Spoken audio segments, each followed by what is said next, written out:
Okay, so the session today, what we're going to be covering, quite a wide range of issues.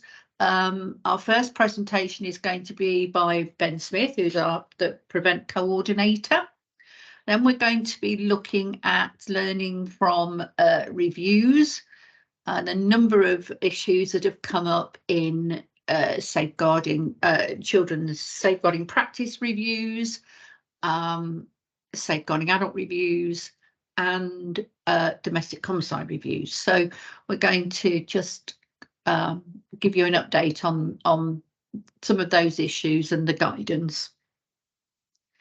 And then we'll be having a break, and then we have two more presentations.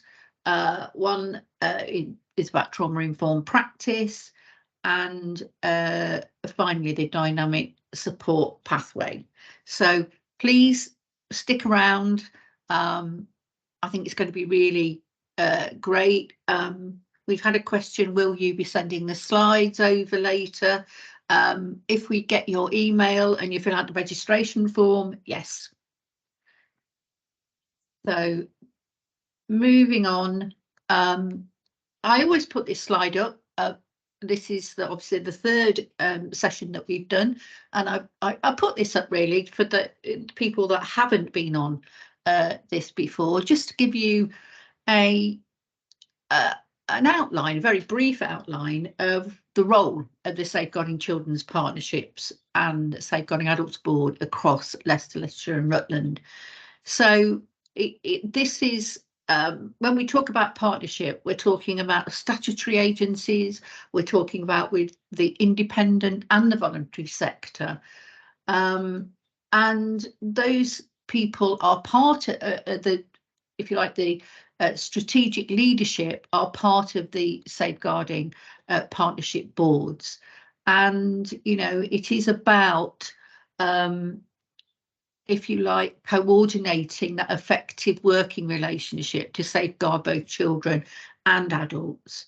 And how we do this is through reviews. I've mentioned safeguarding practice reviews, safeguarding adult reviews, and domestic homicide reviews, and they are all, you know, they are all mandatory reviews that are supported by guidance from the Department of Education and the Home Office, and working together for safeguarding children, the Children Act, the Care Act, so they're all underpinned by legislation and guidance. Agency audits on particular issues. We develop procedures and guidance. We offer training and tools to support practice. And I do urge you to get onto our websites to look at what's on there in terms of giving you more information on the world of safeguarding adults and children. And then we're involved in engagement with people who use our services. We try to get the messages out there to the public about what is child safeguarding and adult safeguarding. So we have that communication strategy. And on this link, we've got the on this slide, we've got the link to our websites. Whoops.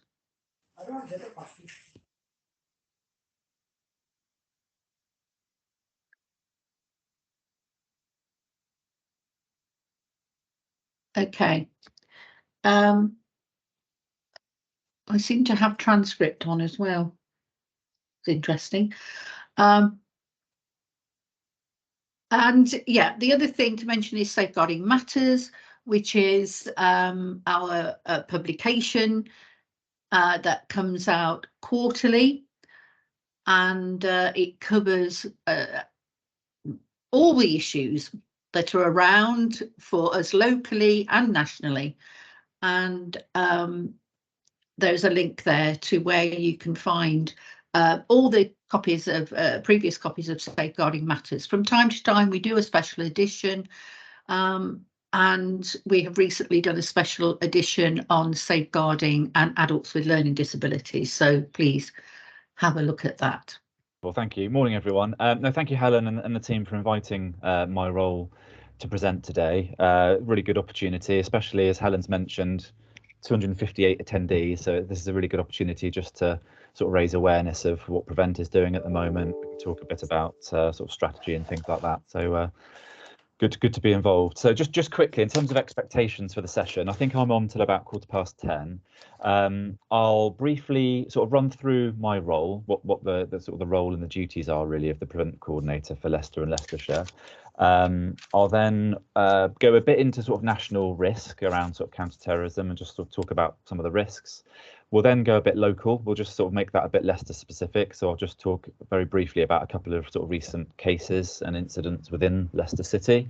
And then I'll talk about some sort of policy and procedures, and we'll go through some of those elements, and then sort of finishing up really with reporting and referral pathways, which I think again is really important just to re-emphasise. So they'll be sort of the main sections of the sort of the presentation over the next sort of 30-35 minutes or so.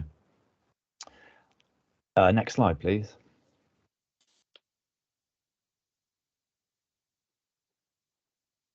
Super, thank you. So just quickly about my role, Leicester Prevent Coordinator, really interesting sort of setup that we have for Leicester and Leicestershire, in that my role is based within the St Philip's Centre, which is an interfaith charity based in Evington in Leicester City. Anywhere else in the country, if I was a Leicester Prevent Coordinator, I'd be based within the local authority, but we have a really interesting and novel kind of partnership arrangement and setup in Leicester. So I sit within the St Philip's Centre, but work incredibly closely with Leicester City Council, also Leicestershire County Council and the districts and boroughs as well. I still consider myself to be relatively new within the role. I started in July last year, but there's a lot to learn within the role. I'm still learning on a day-by-day basis. But yeah, I was taken up full time at the St Philip's Centre back in July last year. And in essence, the Prevent coordinator role is really a partnership manager role. It's here to kind of ensure that we, across the city and county, deliver the Prevent statutory duty. So that was a legal duty that was enshrined in 2015. And that applies to sort of public sector agencies. As I've said, the role is hosted by the St Philip's Centre.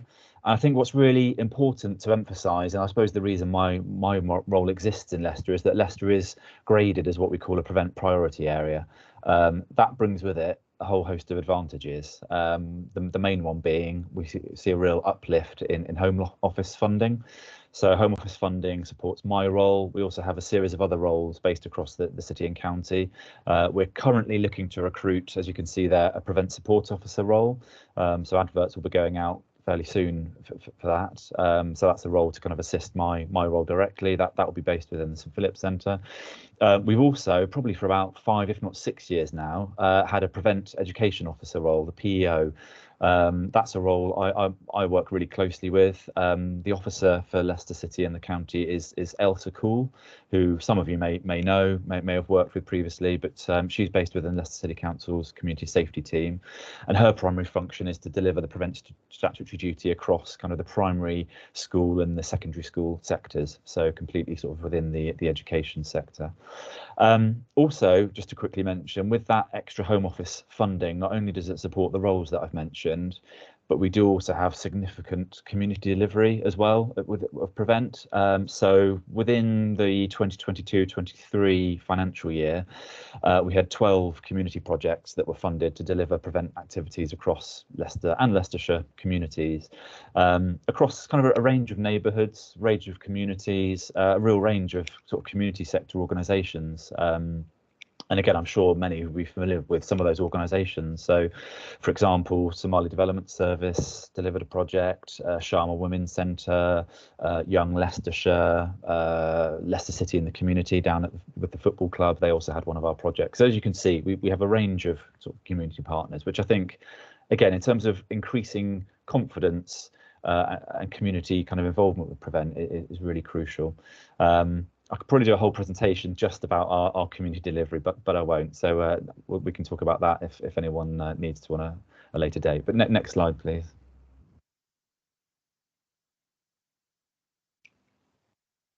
Thank you. So just not to start with a complete negative, but just to frame, I suppose, where we are, sadly, in terms of our terrorism risk currently in the UK, and just to think about some of the more recent events and some of the ideologies behind it. The picture here, there will be 4 pictures in total for this slide, but just to really raise awareness of what the risk currently looks like. This is very sadly an incident from last year. Some of you may be aware of. This was an attack upon an asylum processing centre in Kent. It was in Manston, from memory. This was deemed to be a sort of an attack. It was graded as a terrorist attack. There was a far right kind of ideology behind it. It was by a chap called Andrew Leake, who very sadly went on to kill himself in that vehicle after the attack as well. But a very recent kind of attack. But I think also just being aware really of kind of some of the far right ideology and how that can be a potential threat towards some of our sort of asylum and immigration services. So that's certainly something that's on the horizon at the moment. Next slide there, next picture is very sadly, that was Sir David Amess, the MP, who was the MP for Southend. He, as some of you may be aware, he was tragically killed whilst conducting an MP's surgery in his constituency. That attack was politically motivated and was deemed to be a terrorist attack. So, you know, really tragic incident there. But yeah, like I said, it was graded as a terrorist incident. Next picture, please. This incident was from late 2021. This was the attack upon the Women's Hospital in Liverpool. Again, some of you will be very familiar with this scene in the picture. It was obviously widespread on the news at the time. There was initial kind of uncertainty about that incident, but upon kind of investigation, that was also deemed to be a terrorist incident. I think a really interesting kind of case study in itself. It seemed like the attacker was very motivated by kind of attacks within Afghanistan, for example, against sort of women's universities and also schools. There have been similar attacks undertaken in Afghanistan. So I think there is a potential link there in terms of how the ideology was influenced. So again, an incident where the full force of the planned attack thankfully didn't actually happen. The bomb itself didn't go off, but the actual there was a detonation of the trigger device, and that caused the fire in the taxi, which you can see there. Next slide, please. Thank you. This is just a stat. This is from actually sort of late 2021, but just to mention really that, again, this from the security services point of view, which sits outside of Prevent, ongoing kind of investigations, kind of operations that are looking at sort of foiling terror plots. And at that point in time, in terms of a snapshot, September 2021, MI5 at that point had foiled 31 very late stage terror plots. So again, sadly shows that the risk and the potential harm that the UK continues to face from terrorism. Next slide, please. Thank you. So moving from the national and just bringing it to the Leicester context, this is a slide just taken really from the Leicester Mercury. This is sort of public information, but again, I think shows sadly how certain ideologies have involved people from Leicester. So this is in relation to a prescribed extreme far right organisation called National Action, who are a neo-Nazi group, and we had a Leicester resident called Daniel Bogunovich, who was sentenced and charged with being a member of National Action. Really an interesting kind of case study to understand how Daniel became radicalized and became involved with such a hateful organisation as National Action, as well as kind of the national network of National Action sort of activists as well. But I think we just need to be mindful. This sadly was someone from within a Leicester neighbourhood who became sort of self-radicalised, became involved with with a group like National Action, and currently is in prison for being part of a group that is now deemed.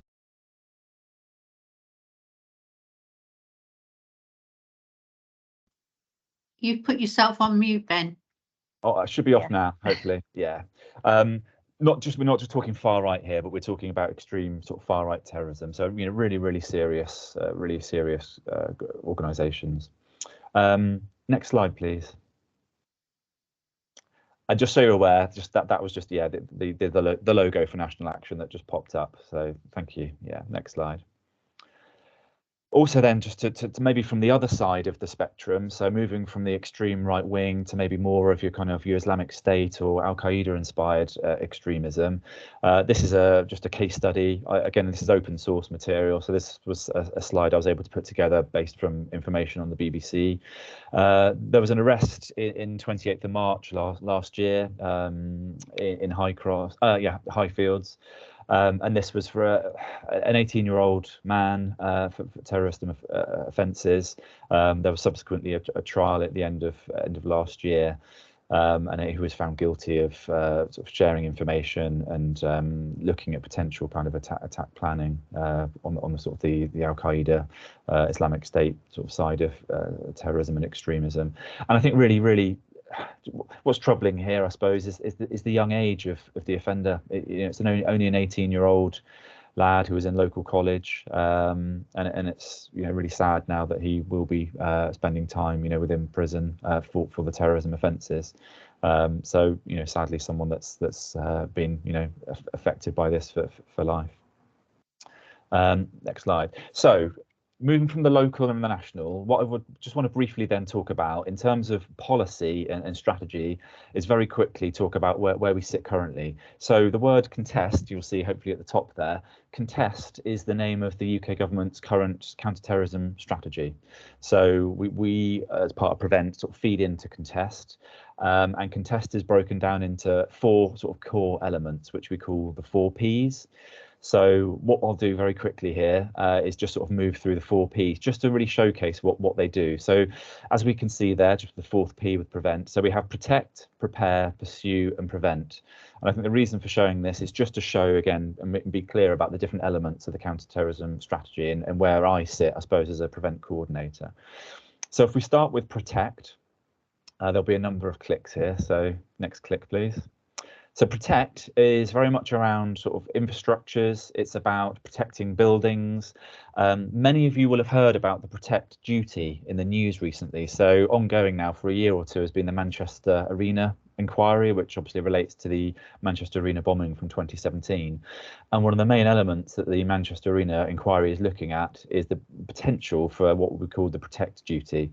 But this is looking at really how buildings, how large scale public events can essentially safeguard themselves and think about how they can protect themselves from a potential terrorist attack. So that's very much about buildings. It's about sort of physical infrastructure.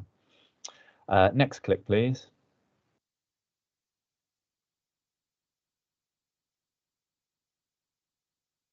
So then we move into next click. We'll move into prepare. Prepare is essentially your sort of emergency planning function of the counter-terrorism strategy. So that's sadly where, if an attack is imminent, it's about the emergency plan that will be enacted to mitigate the kind of impact of that particular terrorism incident. So that's very much about logistics. And again, like it says there, reducing any potential impact of an attack. Next click, please. Next click. Pursue, then the 3rd P, as you can see there from the picture. Pursue is around kind of disrupting and actually stopping terrorist attacks. I think what's really interesting to mention with pursue is often the conflation that people may have between pursue and prevent. Sometimes people might have a view that prevent is about surveillance and it's about spying.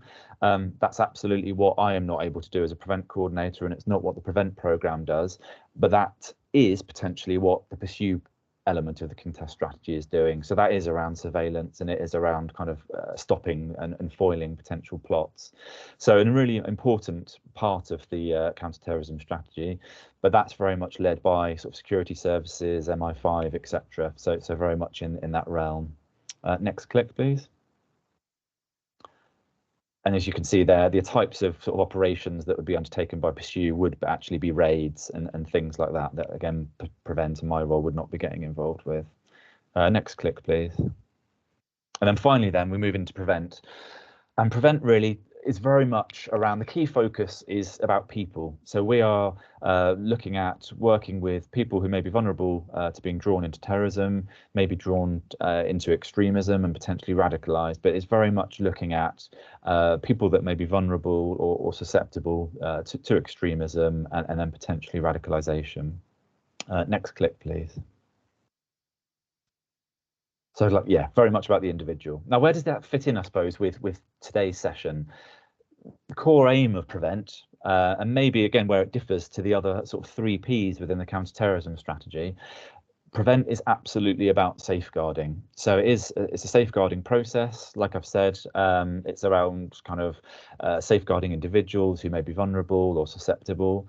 And within Prevent as a safeguarding measure, we have sort of 3 sort of broadly kind of core elements, which I'll just briefly go through here. So in terms of that triangle, we have, I suppose, the rehabilitation side. Just very quickly, if we're talking about the rehabilitation, that tends to be the space within, for example, the prisons and probation service. So that might be people that have been potentially connected to terrorism. They might have even gone through the pursue space. They might have served a sentence, but while they're in prison, they would then be looking to be sort of rehabilitated. And as part of that, they might be part of what's called the Desistance and Disengagement Programme, which is the national de-radicalisation programme in the prison space.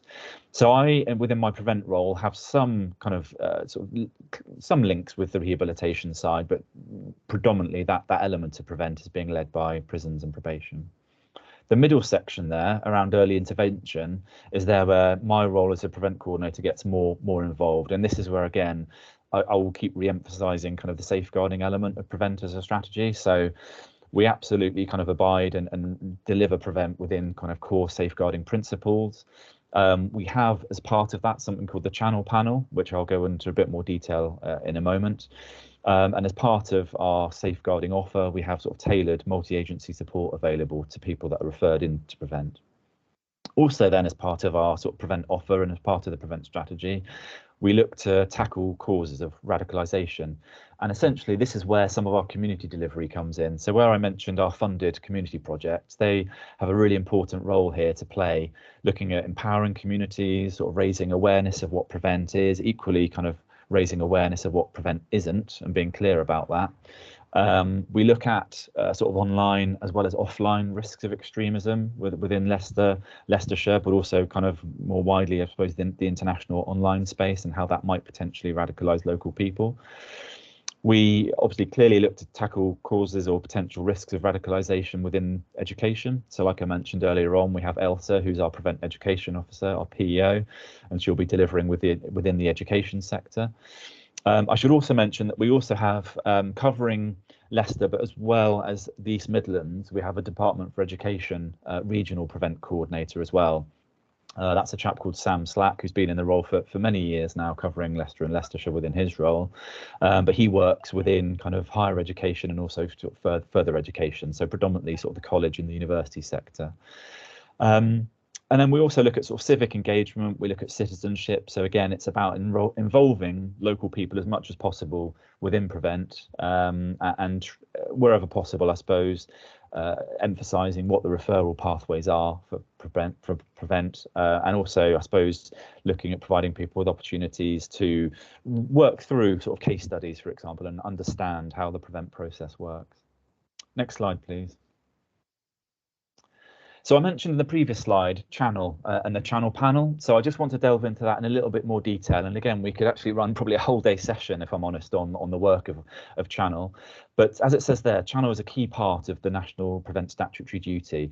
And I think for us within Prevent, it really is, it forms the absolute sort of nuts and bolts of Prevent. It really is, it's this kind of the core, the solid rock really within the Prevent programme. It's an expectation and it's an absolutely a requirement for every local authority area across the country, whether they're a Prevent priority area or a non-funded priority area. Every local authority has to have what's called a channel panel. And in essence, the channel panel is it's a safeguarding panel. So I'm sure some of you on the meeting today will be or will have attended possibly safeguarding panels. Channel works in a very, very similar way, if not, you know, an identical way to other safeguarding panels that we have across different range of safeguarding sort of, you know, areas across LLR.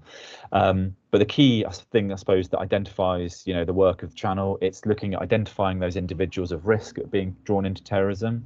So people are referred into channel. The channel panel is completely sort of multi-agency, and again in a minute I'll just run through some of the sort of the core agencies and sectors that we have on channel, but it's up to that safeguarding group to obviously assess the nature and look at the risk of the individuals that are referred into the channel panel. And then where the really strong kind of offer from the channel panel exists is around, we as a panel, and again my role sits on channel, we look at developing the most appropriate support plans for the individuals or families or potentially even groups that are referred into our channel panel. And that's where, again, there's a very strong offer there. We have a range of what are called IPs available to us. So the IPs are what are called intervention providers. We have a national network of approximately 90 IPs that are Home Office registered. In essence, they're mentors. So they cover a range of different sort of ideologies, and where we have channel casework, what we try to do with it as a panel is align that vulnerable person with one of our IPs, and then over a period, potentially months, sometimes even longer than months, I mean cases can go on for over a year, we will use that IP as a mentor for that individual, and we will look at kind of de-radicalization and hopefully moving that person towards a more positive space, and hopefully where they can move away from potentially, you know, the damaging sort of ideology that they previously held. The final bit there on that slide, again, is really important for us to emphasize, but channel is a completely voluntary program. So we have to gain consent from anyone who's referred into the channel panel. If it's an adult, then obviously we will go directly to that person and require the signed consent. If someone is under 18, if it's a child, for example, then obviously we would go through the parent or guardian to gain that consent. Once someone is proposed to being on the channel panel and the channel panel collectively adopts that person, we have about 90 days to gain consent. If we can't gain consent from the person, then at that point they are no longer part of the channel panel. I think the voluntary essence of channel is really, again, really important to emphasize. We have no levers to force people to be part of this process. And I know some critics of Prevent would say, well, it doesn't really make sense. If someone's got a harmful attitude and potentially they are a terrorism concern, my gosh, you know, surely it should be a compulsory process. I think the strength, though, of it being voluntary is that we are able to, in essence, work in a desecuritized place. So we're not, you know, as part of channel, we have no sort of powers of arrest or anything like that. Channel doesn't criminalize people, which I think again is really important. And again, I think some of the pushback that we often have to provide with Prevent is that it's not, you know, it's not a criminal space. It's a safeguarding space that in essence is there purely to help the individual and actually kind of improve hopefully their life chances. So again, channel being voluntary is really, really important. Next slide, please. And just briefly here, just to kind of emphasize just some of a snapshot really of just some of the core agencies that we have around channel. You can see there, so it's a range of agencies. We have, as well as the statutory kind of agencies who sit on channel every single month, and I should say channel meets on a monthly basis. We also have the ability, or the chair has the ability, to obviously call in on a case-by-case basis different agencies. So for example, if we had a young person, let's just say a school student from a secondary school, if so required, we could obviously invite the head teacher or maybe even the school teacher directly for that pupil to come in and then be part of the channel panel, and they could kind of, you know, assist with the case management. But again, that's the ability of the chair to sort of make those requests and ask for, you know, extra agencies, or it could well be a social worker, obviously, who's working very closely with that case, and naturally it would benefit the channel panel to have that social worker, you know, attending the monthly meetings. And like I've said, reaffirming it, but channel exists in the non-criminal space, as you can see. So we are about essentially just assisting individuals, working with them to hopefully bring down the risk that they may have in terms of vulnerabilities. But again, the overarching ethos of channel and the Prevent program is very much safeguarding. Next slide, please. Might just require a couple of clicks here as well, please. One more, maybe two more clicks. And one more. Thank you very much. Thank you. So if I just quickly go into, we're now moving a bit away from sort of the policy side of things, and I just want to focus very quickly on just some of the core sort of ideologies that we see in Prevent currently. And again, I could do a day session, and I have day sessions, training packages available to go into these in much more detail. So this is very much just light touch, but just for now, sort of showcasing where we have our sort of core risk. So the first, and this is no particular order by any means, but the first kind of risk area I just want to touch on here is the extreme right-wing terrorism. And we have here just a couple of pictures of UK residents who have been arrested and sentenced over the past couple of years for terrorism-based offences linked to extreme right-wing terrorism. And again, you can see right in the middle here the logo for the organisation National Action, which again I just want to sort of re-emphasise. So the top left is a chap called Darren Osborne. There's actually the anniversary of his terrorist attack, but he attacked the Finsbury Park Mosque a number of years ago. And attacked Muslim worshippers outside the mosque. The chap on the top right is Thomas Mayer, who very sadly killed Joe Cox, the MP. And then the bottom left is a chap who was part of the National Action Group.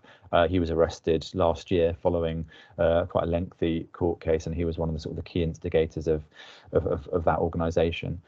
I think what's really concerning with the extreme right-wing terrorism threat at the moment is it's definitely kind of a growing threat in terms of the referrals that we see to Prevent, not just nationally, but we certainly see that locally across Leicester and Leicestershire.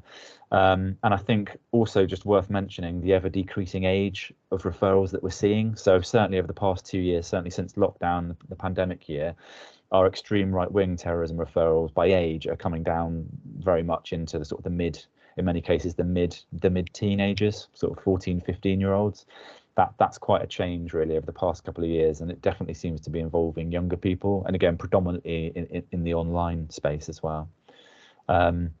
Next slide, please. And just one more click, please. Our next category is a bit of a curious one, but I do want to mention it. It's called MOU, M-U-U, and that stands for Mixed, Unclear and Unstable Ideologies. So MOU was a category that was created probably about 3 years ago, and over the past 3 years it's grown in size. So there's a bit of work at the moment where nationally we're going to break it down so we actually don't have such a large kind of catch-all category. But very briefly, MOU covers things like school shooting obsessions. It also covers things like the incel movement. So incel stands for involuntary celibate, and we've seen violent incidents such as here include the example from Plymouth down in Devon from the end of, or I think it was summer 2021, where sadly 5 people were shot and killed in Plymouth, and that was linked partly due to the incel movement. So MOU is really interesting, but like I said, it encompasses quite a range of different ideologies and sometimes cross-cutting ideologies. So hence we have the word unstable in there as well.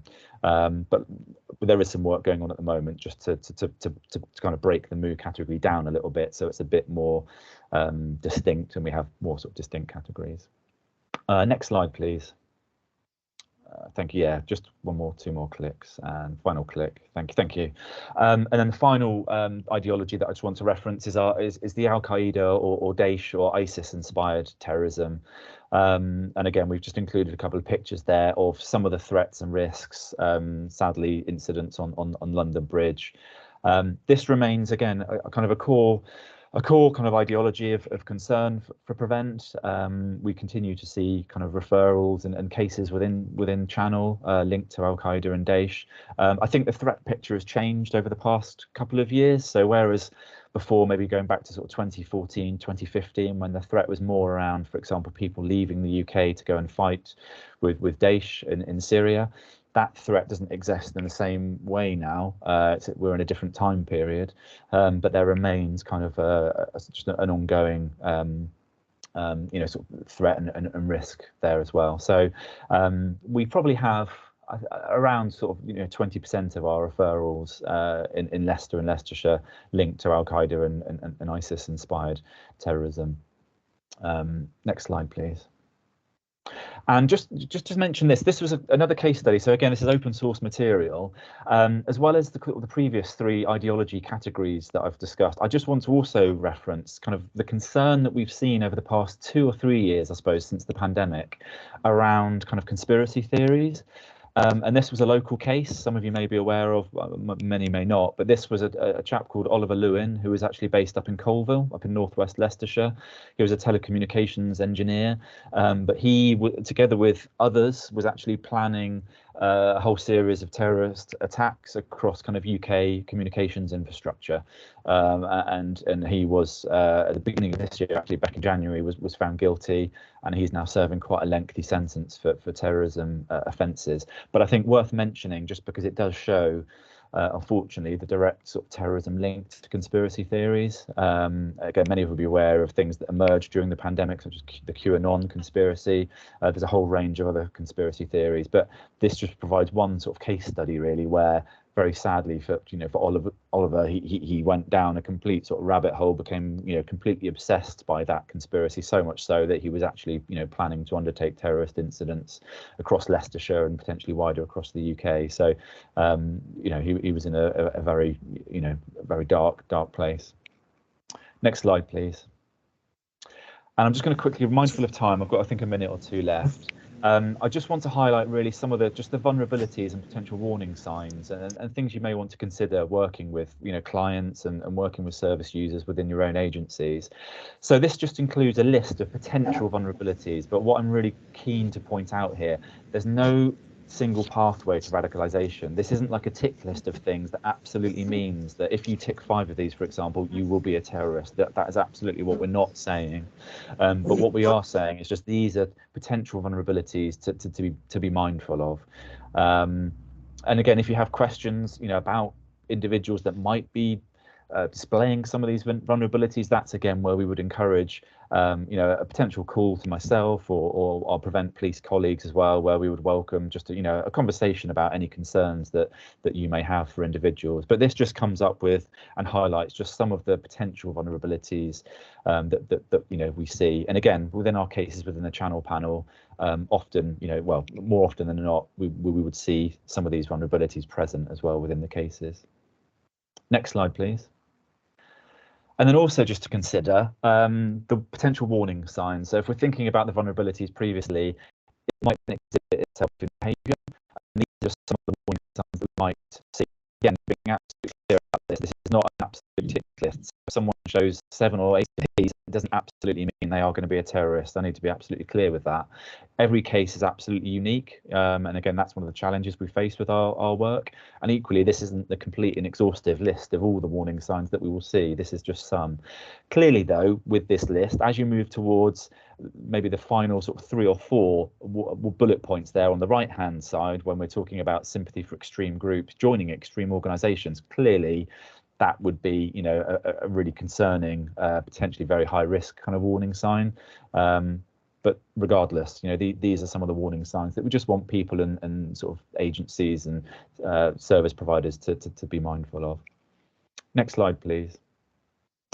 And the final slide. This is the referral process. So if you take one thing away from my presentation today, it will be how to report. How do you report prevent concerns? So again, we are a form of safeguarding, being absolutely clear about that. And the key thing to think about, really, the 3 points process to think about is notice, check, share.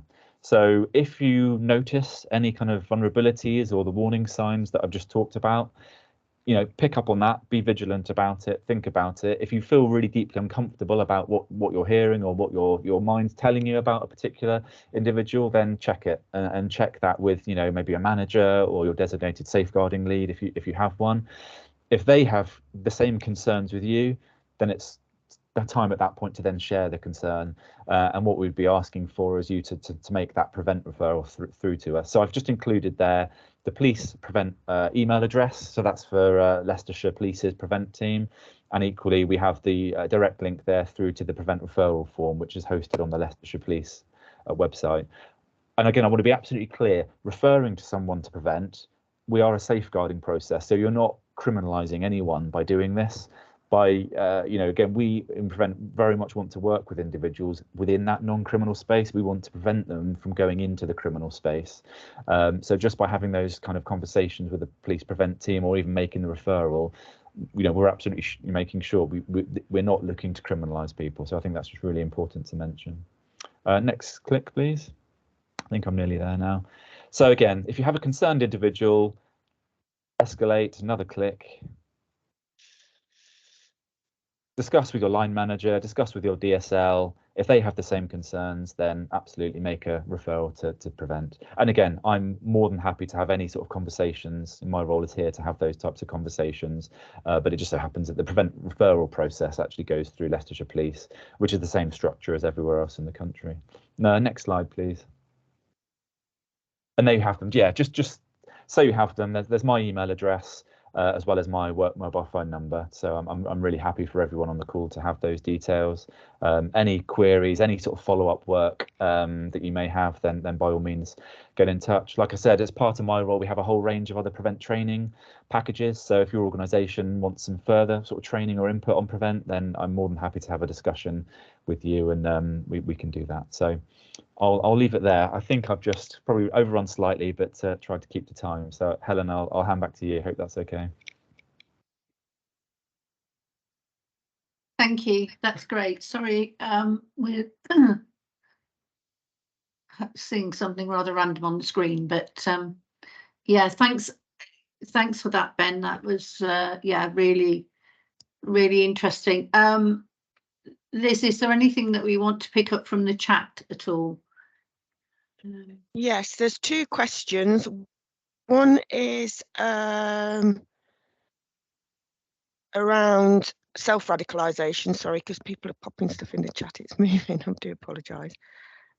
Which asks, you use the phrase self-radicalisation when talking about one case. What's the difference between radicalisation and self-radicalisation? How targeted and manipulated are those becoming radicalised, or is it seen as individualised? Really good question. I'll be really brief on this. We're getting wary of time. So self-radicalised is where someone may be consuming material and actually they just go further and further into more extreme content, so much so that they actually do then cross that threshold and they become radicalised. So if I just very quickly, we've had a case within the East Midlands within the past 6 months where a 19-year-old chap from Glossop up in Derbyshire was consuming more and more extreme materials, and in that sense there was no one actually directly contacting him looking to radicalize him. He was just consuming materials online and actually became self-radicalized, so much so that he then started creating extreme materials himself, and that very sadly actually influenced people in America to actually undertake a terrorist incident in the US. So they were very self-radicalized. Radicalization otherwise, I suppose, or would be, or it could be someone being directly contacted by an extremist. So again, when we're talking about what Daesh and Islamic State were doing maybe around 2014, 2015, they were actively looking to recruit people in the UK to then go and fight over in Syria. So it wasn't the self-radicalization there, it was very much about an extremist group looking to recruit people. I hope that makes it a bit more clear. And then there's, thank you for that, Ben. There's another question. Does education include alternative provisions in mainstream schools? It does, yeah. So Ailsa's role as a PEO, Prevent Education Officer, absolutely works across kind of primary and secondary schools, but she does also have capacity and she does look to work across other sort of education sectors. So if requested, I mean, she will you know, go and speak to youth groups and other sectors. So if there is anyone interested from the broad kind of education sector that would, you know, wish to be in contact with Ailsa, we can do that.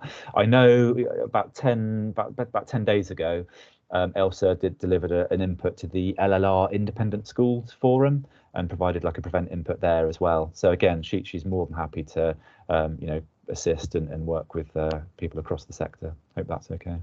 Yeah, and then there's just one last question that's popped in around Rutland. So you've only mentioned Leicester City and Leicestershire. Is it an LLR offer?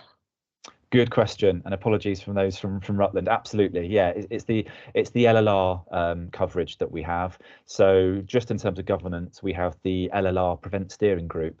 So that's chaired by a director at Leicester City Council, but it is a complete kind of LLR function, and Rutland is very much part of that. Hugh Crouch, who's the Community Safety Manager at Rutland County Council, he's part of our steering group and very much involved as well. So pleased, yeah, that we're connected with Rutland as well.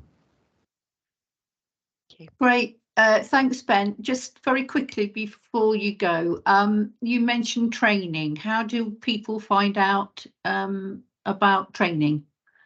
It might be if people could maybe contact me directly via my details. We are at the moment, part of my role, I'm just in the process of putting together an LLR prevent training plan. So we will be looking at kind of somehow circulating information on and some of the training offer for that plan. But I think right now it's more about if direct inquiries just come into myself, and then we can look at what we could provide. That might be best in the short term, if that's okay. Yeah. Good morning, everyone. I'm Griff Jones. I'm the head of service from Leicestershire, and I've recently taken over the chair of the Adult Audits Group.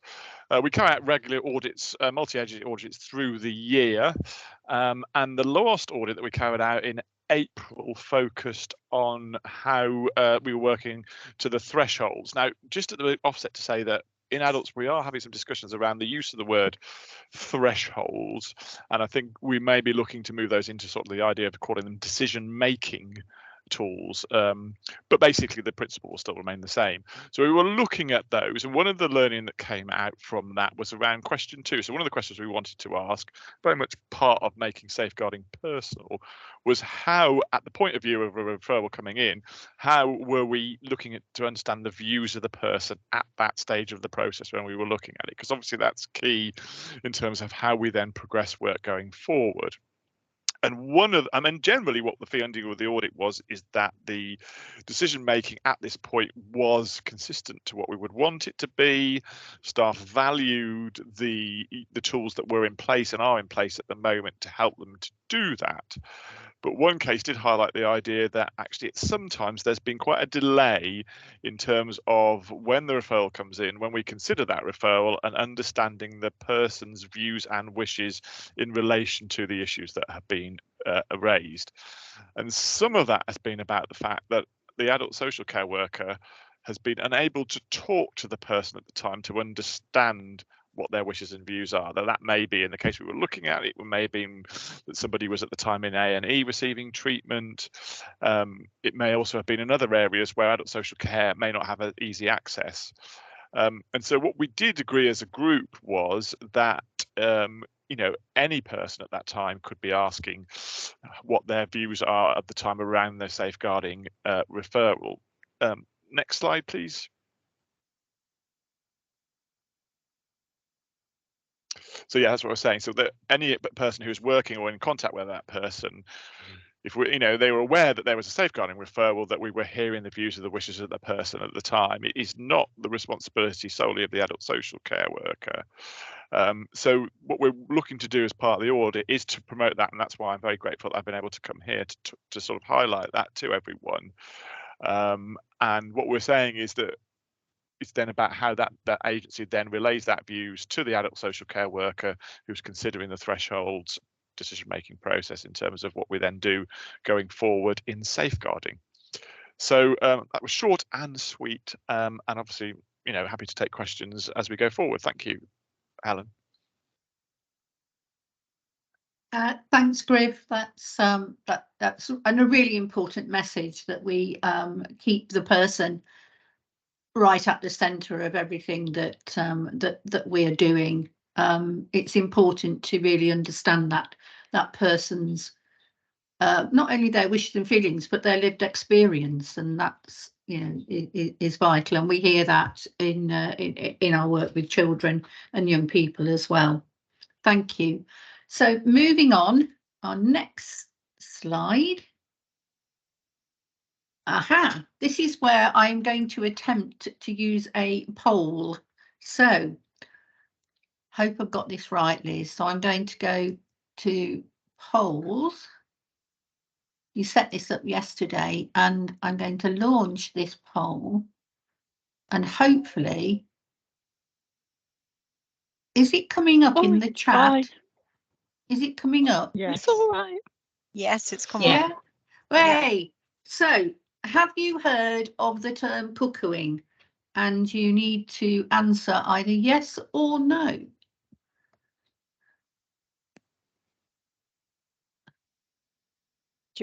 Can you see the results, or do you want us to read them out? No, So I can see the results. Oh, Brilliant. that's good.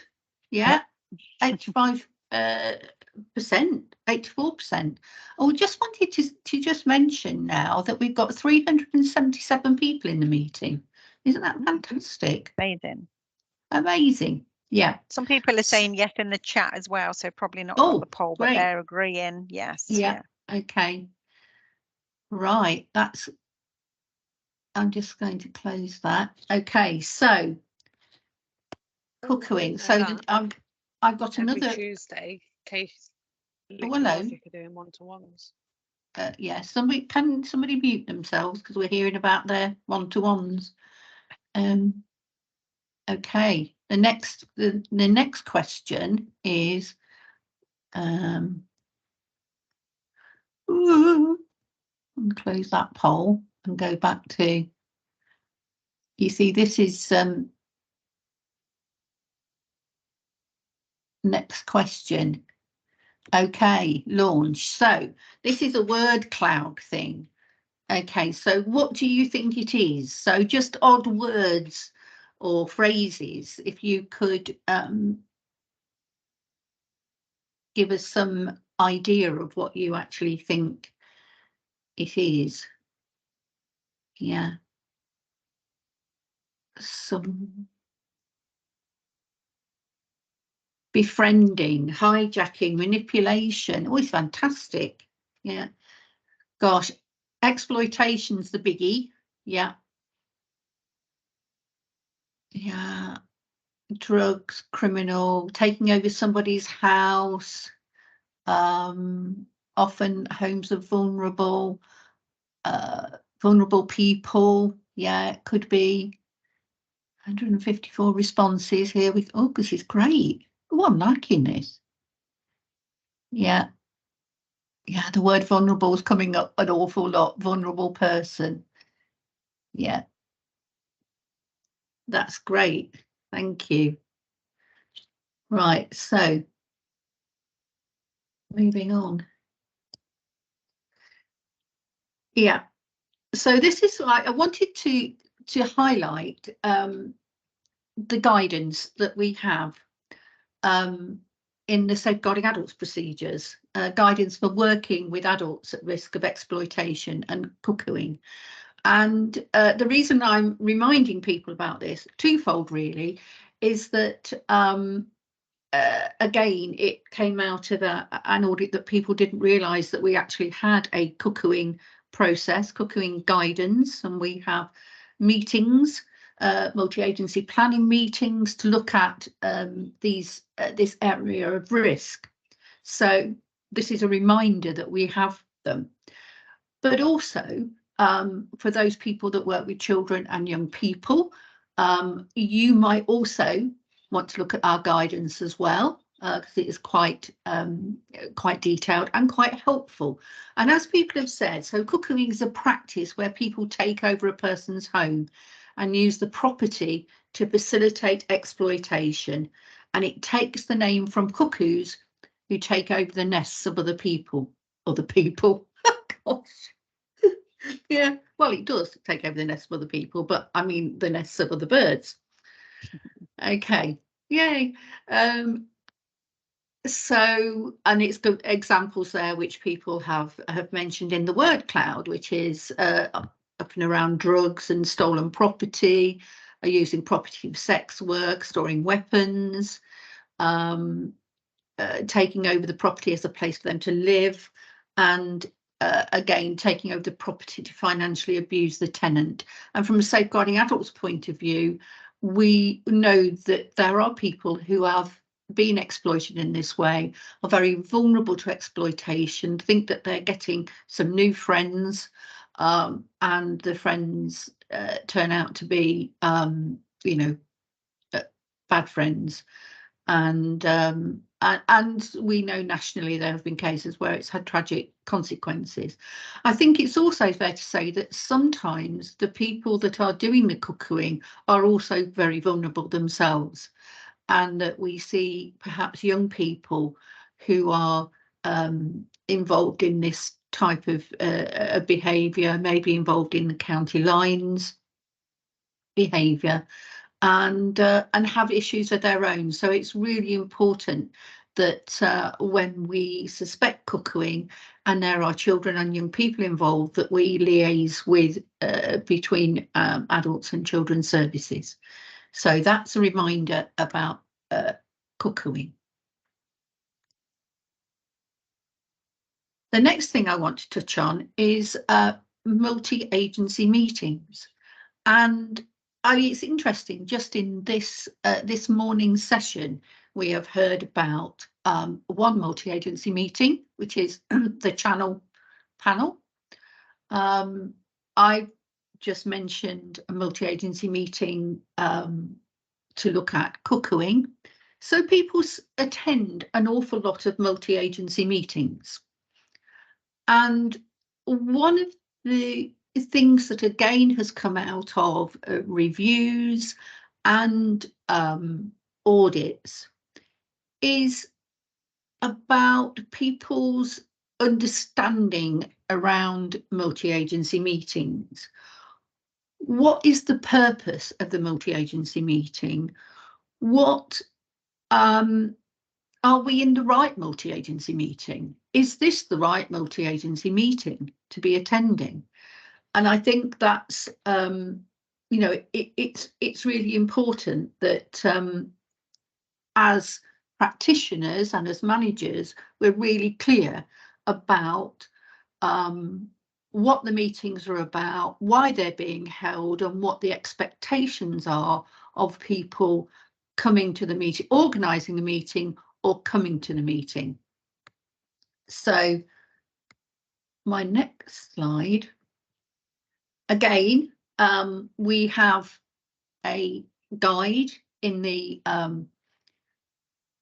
Safeguarding Adults procedures as a guide to multi-agency meetings, and this is when responding to risk and harm to adults. So the meetings that we're talking about, both in the children's sector and the adult sector, are those meetings where we are meeting to discuss risk, harm and risk.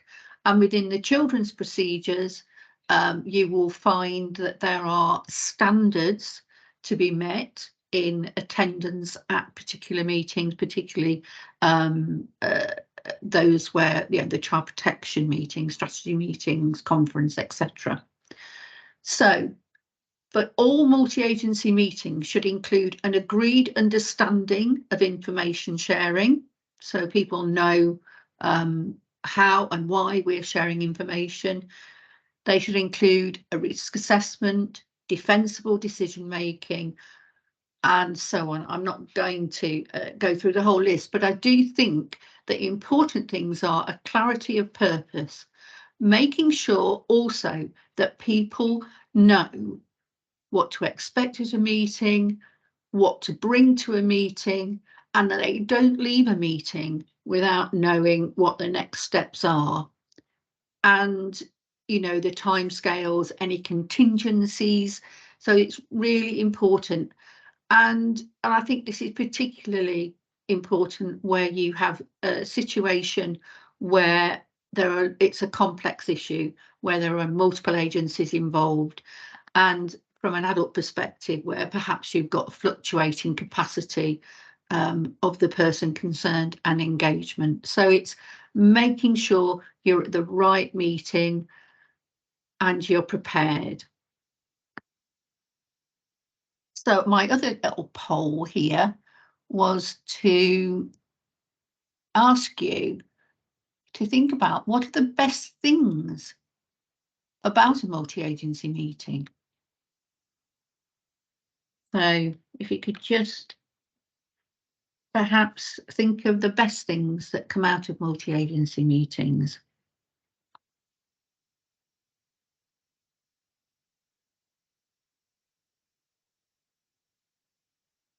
Yeah, we've got sharing information, shared responsibility, better communication, collaboration. Yeah, collaboration and support, absolutely. I think that's particularly where you have situations that are quite volatile, the dynamics and fluctuating, and sometimes, you know, we're getting somewhere, sometimes we're not. But it is really important. I would also say, and I should have said this right at the start, and it links to Griff's point about making safeguarding personal. Wherever possible, we should have if not the person concerned present, their views are expressed, so we know what you know, what the child, the young person, or the adult wants to happen, what their best hopes would be, and sharing that. This is Pratima, and I support the Children's Policy and Procedures Group for Safeguarding. And I agree with Helen and Liz that there isn't a guide like this, but the things that Helen has put up and talked about apply to all children's multi-agency meetings that safeguard children. There is guidance in both the children's and the adults' procedures about domestic abuse. But we wanted to point out that domestic abuse now is between individuals is age 16 and over. So, you know, a lot of the time we talk about children, you know, child protection, adult protection over 18. But it's a reminder that children from the age of 16 can be designated as victims of and involved in domestic abuse. And it's a message really to both adult and children's sector workers to remember that if domestic abuse is occurring, then we need to name it. We need to say that this is a domestic abuse type situation. And if you look at the domestic abuse guidance for both children and adults, it does go into a lot of detail about what we mean by domestic abuse and the different types of activity that can go on, the signs, the indicators, and particularly those dynamics in relationships where coercive and controlling behaviour is present. You know, and also that domestic abuse happens to older people. It isn't about young couples. It is older people experience domestic abuse and coercive and controlling behaviour, and we have seen that in reviews that we've undertaken, whether it be safeguarding adult reviews or domestic homicide reviews. It is there, that coercion and the control, and I'm sure colleagues within the children's sector will also see that in relationships between young people. There is coercion and there is control, and we need to name it, and we need to say this is the dynamic, and it should be recorded in case notes and in assessments, and where possible, if the system allows, then, you know, your categories of abuse, then, you know, name it. It is domestic abuse. But just to make sure that it's there, it's in the notes and described as it is. Okay. Escalation of concerns. Again, a reminder that there are times when we are working closely with each other, collaborative way, but sometimes, you know, things don't work so well. Communication does break down between agencies. Perhaps there's concern that people are not being taken seriously, or they haven't, or there's disagreement about the levels of risk. And if that is the situation, then please, you know, follow the procedures, print off the flow chart so you know where to go and what to do if disagreements are there. as it says, at no time must professional dissent detract from ensuring that a child is safeguarded, and I would also say an adult is safeguarded. Their welfare must be paramount throughout. And as it said, disagreements can arise in a number of areas of multi-agency working, and it might be that, you know, and we hear it, you know, this, someone will say, well, I'm sure this is safeguarding, I'm sure it is, and you're saying it isn't, you know, and that's discussion about thresholds. Make sure that you have seen, have looked at the thresholds documents on the procedures website for both children and adults. Disagreements about outcomes of assessments, decision making, roles and responsibilities, who's doing what, oh, I thought they were doing this, that's not my responsibility, etc., etc. Concerns about service provision, look, you know, we've identified a need, there isn't, you know, we don't have a service, its service is stretched. Issues around information sharing and communication, what can we share, what can't we share, you know, it's so important that we understand that. So again, reminding yourselves of what the escalation procedures are saying, and if you're a visual person, very much like I'm a very visual person, and you know, I love a flow chart, so print off a flow chart and save it on your desktop, pin it on the wall, pin it on your you know, wherever, pin it somewhere so you can see it. Hi everyone, so I'm Susie Armitage. I have the rather delightful title of Designated Doctor for Child Death for Leicester, Leicestershire and Rutland, and I work alongside the Child Death Overview panel. Our remit is to review the death of every child up to the age of 18 years who is or has been resident in Leicester, Leicestershire and Rutland, to try and understand why they died, what we can learn from it to prevent future child deaths. And there is a significant amount of learning that comes out of our Child Death Overview panel reviews, but also from safeguarding reviews around safer sleeping for babies. So when we look at our data for Leicester, Leicestershire and Rutland, looking over 5 years, we have an average of sadly 3 babies a year who die suddenly and unexpectedly, and we're unable to find an explanation as to why they died. But in 2 out of those 3 cases, on average, the baby will have been sleeping in what we know to be an unsafe sleep environment. So it's a recommendation that's come out of our annual report, as well as some of the learning from case reviews that are ongoing, to look at how we can tackle this. We know that the rate of SIDS, of unexplained infant deaths, particularly during sleep, has come down markedly in the last 30 years. But in those babies from more vulnerable homes, in those babies from more deprived backgrounds as well, the rates have not come down as much. So we wanted to put together a tool to help practitioners working with families, and this is something we're putting together. So this is a bit of a trailer, really. This is going to be ready to launch hopefully in September time. So watch this space. We will be back to present more about it.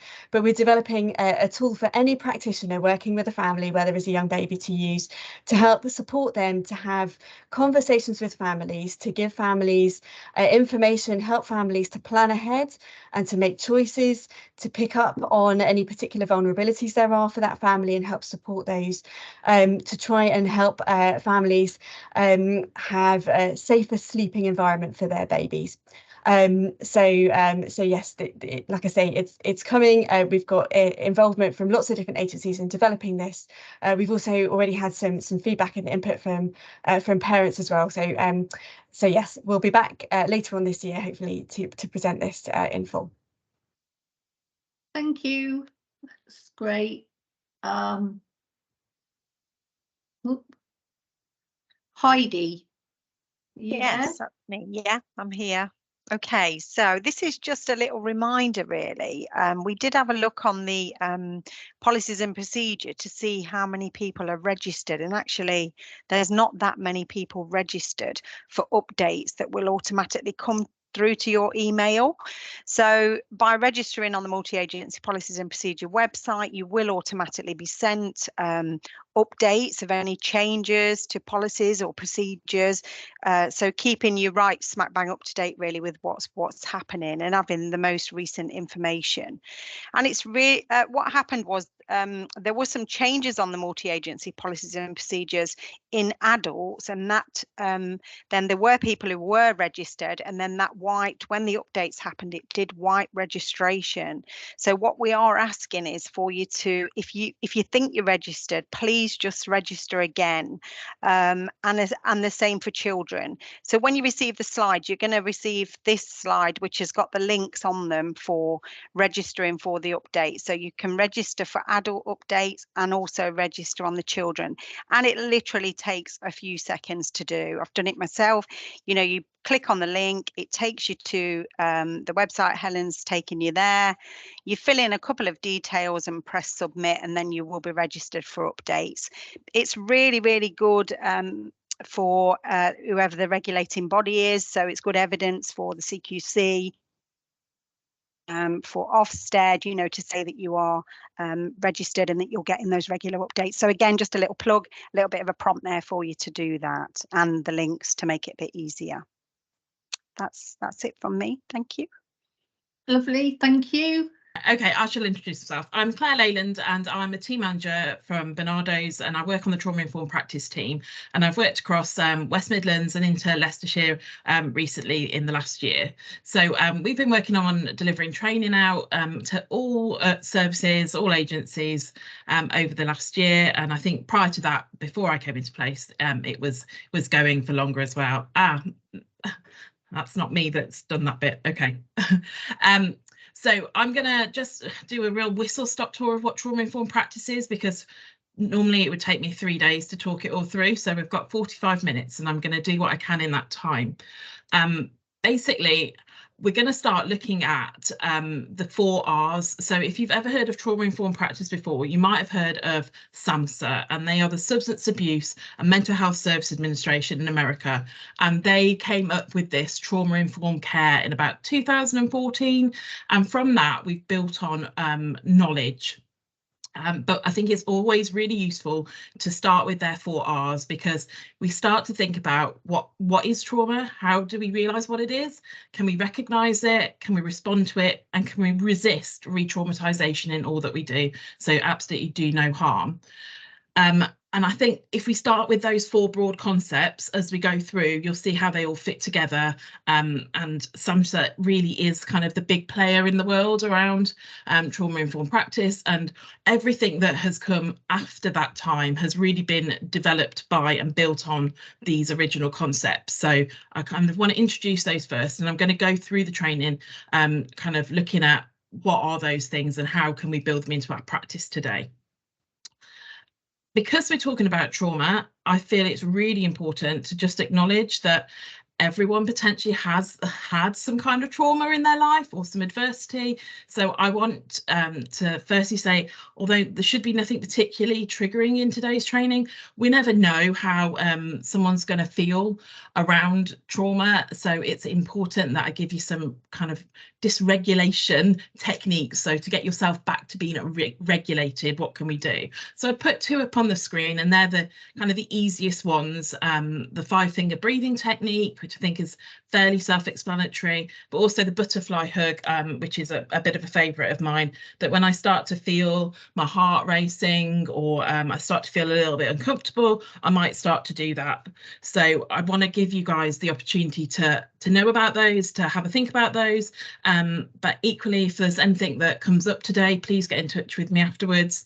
And equally, I am online, so it's really hard for me to, you know, you're all blank little dots at the moment, so I can't see how you're doing. So if you do need to step away, please step away from the screen and, you know, look after yourself, take it upon yourself to do that. I'm not going to force you to sit and listen to what I've got to say if it's really not for you. So yeah, just kind of wanted to put that there. We do it every training that we do, and I feel it was important to re-establish that today on this briefing. So as I said, I'm going to start going through the 4 R's of trauma-informed practice. So we're going to realise, so how do we know what's going on? How do we know what trauma is? It's really key that we think about the adversity that we might have gone through and the stress and how we can recover from that. So there we go. I've got a definition of trauma, and actually there are loads and loads of definitions of trauma. And I've put one there on the screen, and that's from the UK Trauma Council. But recently in November 2022, the UK government, well, the English government actually, brought out their own working definition of what trauma is and what trauma-informed practice is. So the one on the screen is the Trauma Council, but I'm going to read to you the one from the government. And they say trauma results from an event, series of events, or a set of circumstances that is experienced by an individual as harmful or life-threatening. While unique to the individual, generally the experience of trauma can cause lasting adverse effects, limiting the ability to function and achieve mental, physical, social, emotional, or spiritual well-being. You know, there are many different types of trauma that you might have heard of. We tend to talk about it in the form of being acute trauma, so that might be a single incident of trauma. Chronic trauma, so that might be repeated or prolonged. Something maybe like domestic abuse, we might put in that chronic, it goes on for a long time. And then there's also complex trauma, which is really varied and can involve multiple traumatic events, quite often interpersonal in nature.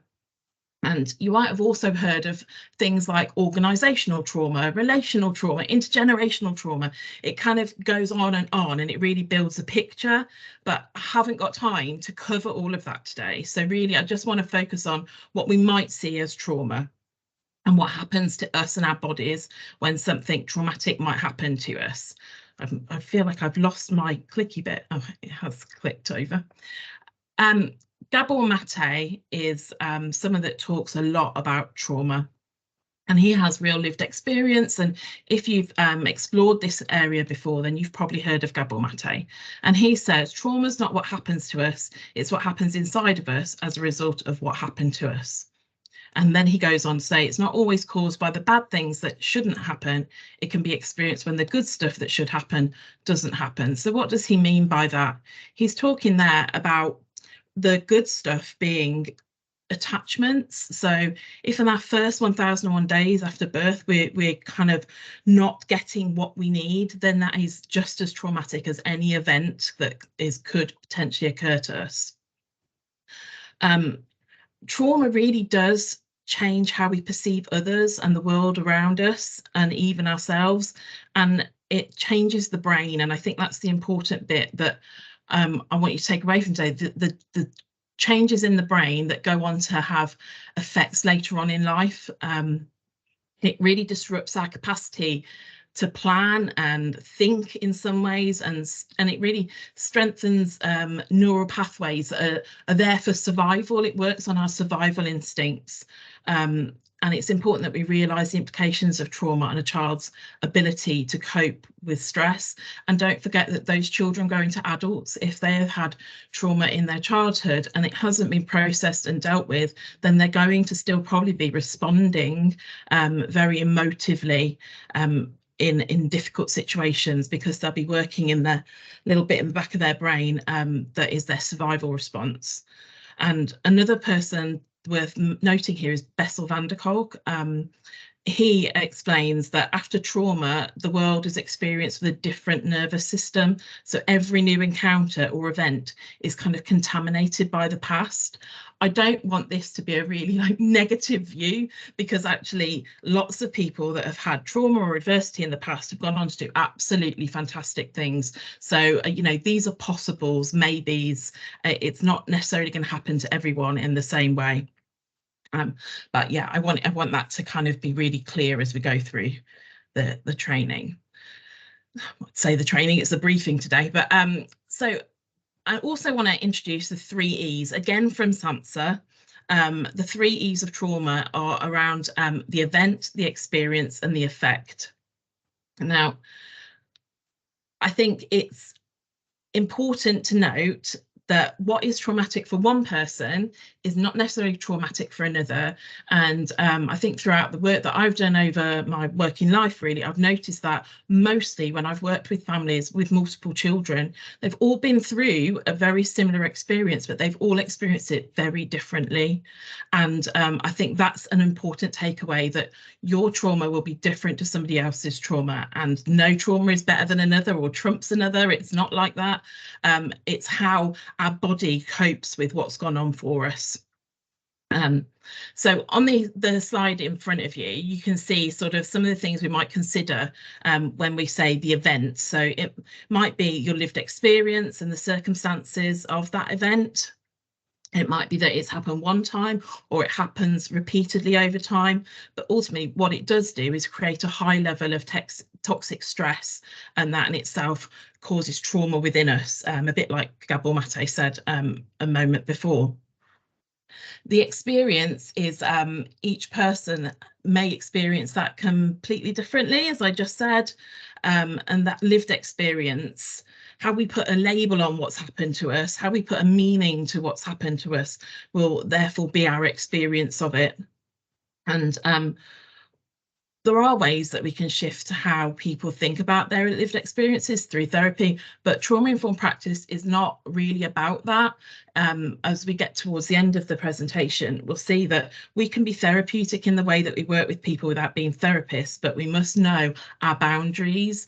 And sometimes when we want to talk about trauma and we understand that someone has had trauma, we kind of start to unpick something we maybe not qualified to sort out with them.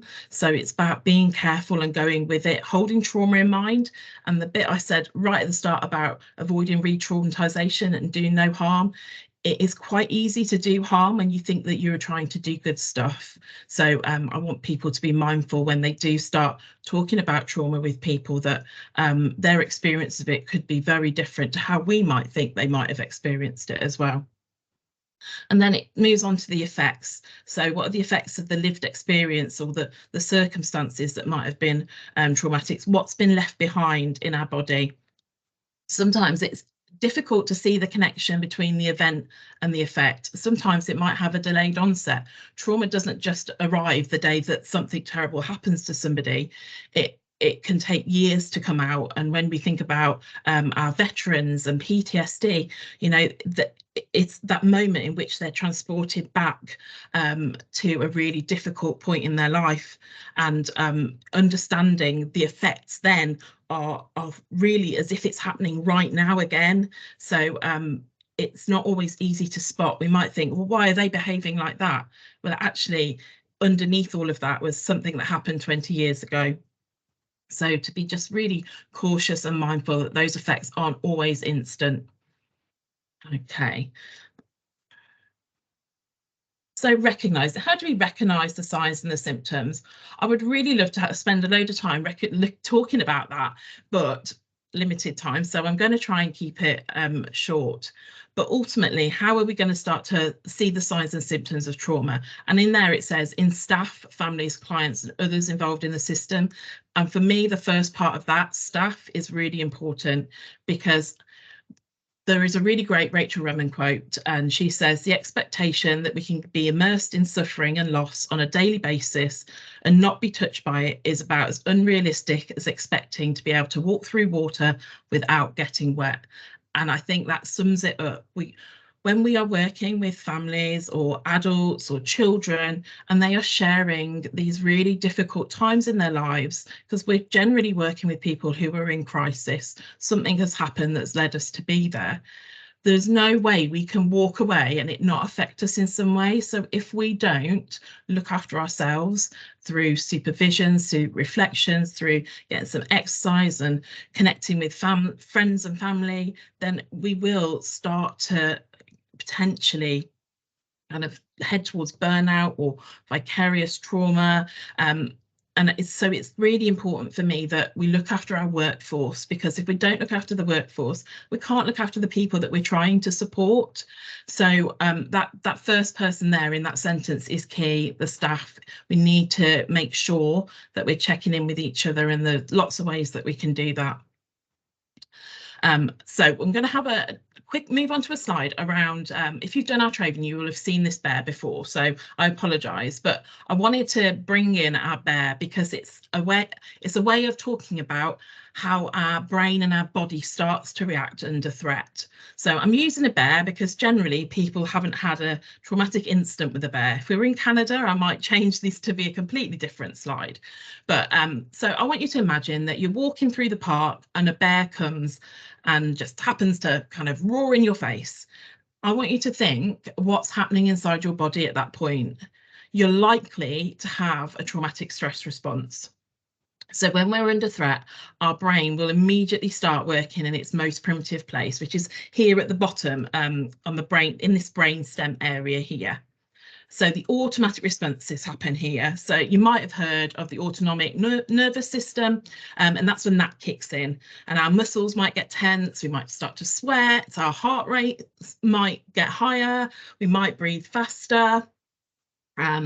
Lots of things will be going on in our body, and it's our body's way of trying to work out the best way to keep us safe.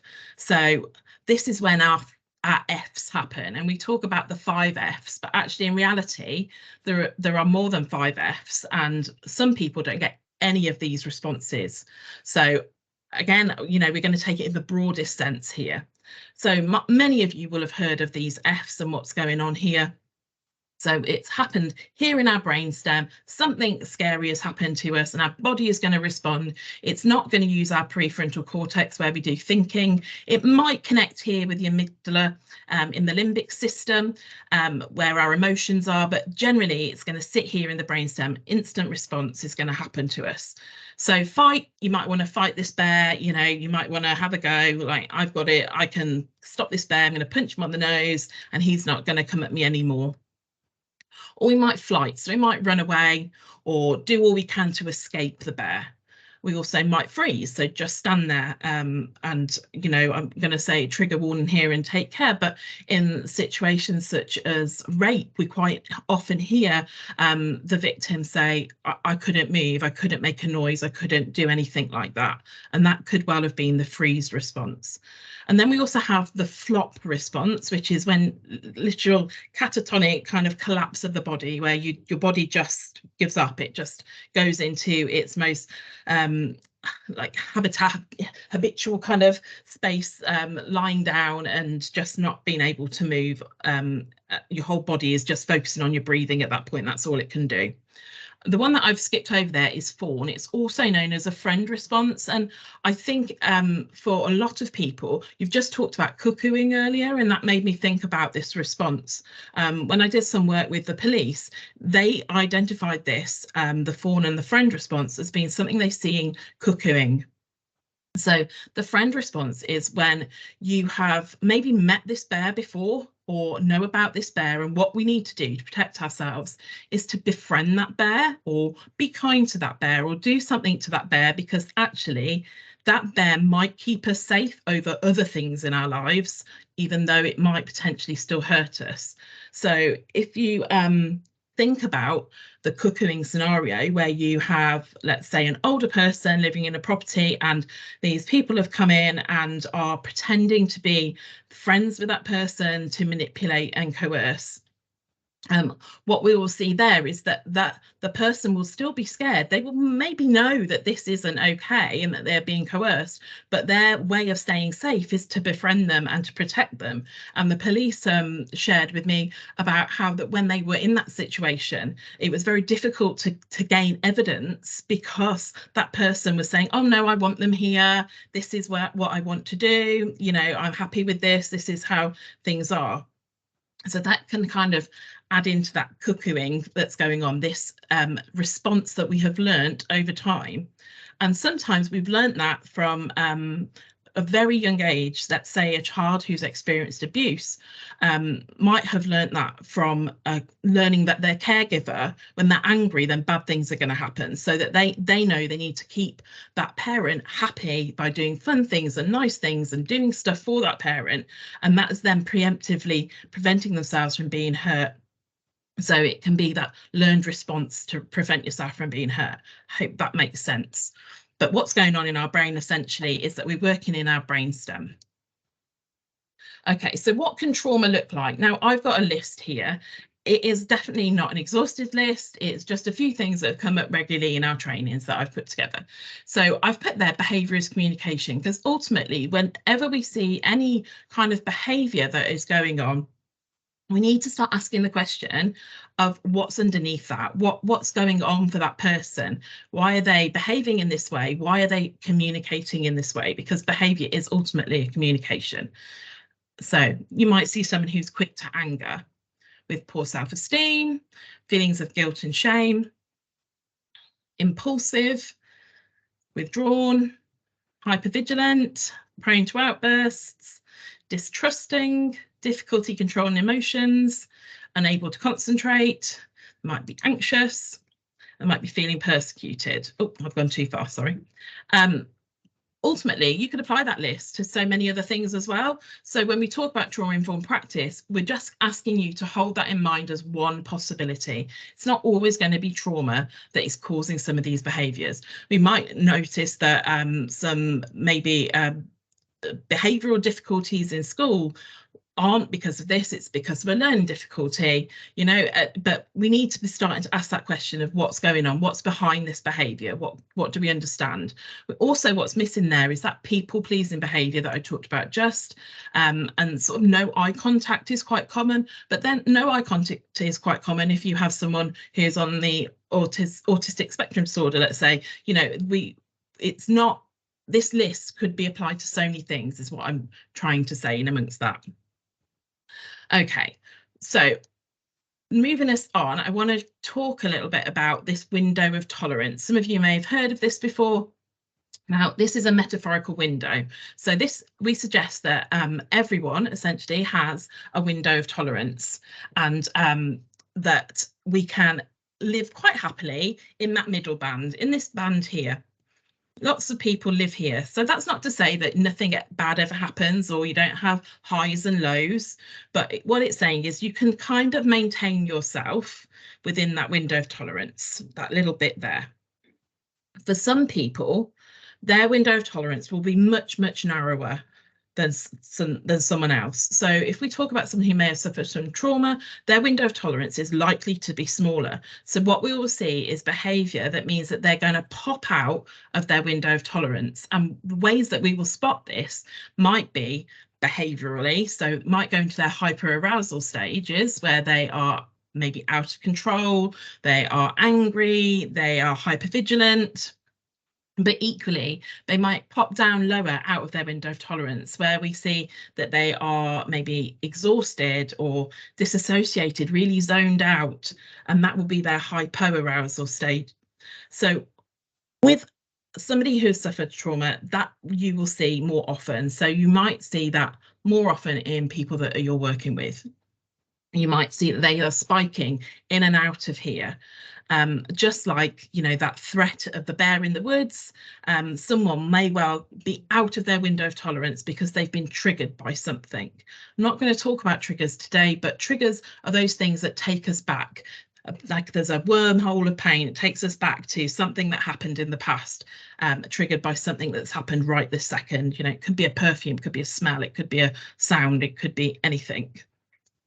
But ultimately, we pop out of our window of tolerance when we're feeling unsafe, and potentially when we're feeling powerless, or we might be lacking connection to others, because all of those things help build our window of tolerance be a little bit bigger.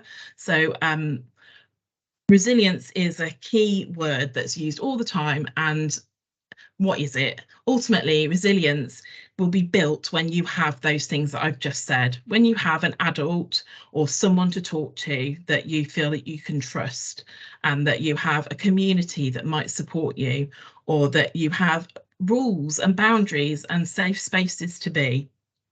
Those things will help build resilience. But ultimately, when we pop out of our window, we might say that we're feeling dysregulated or not in control of our emotions or feelings.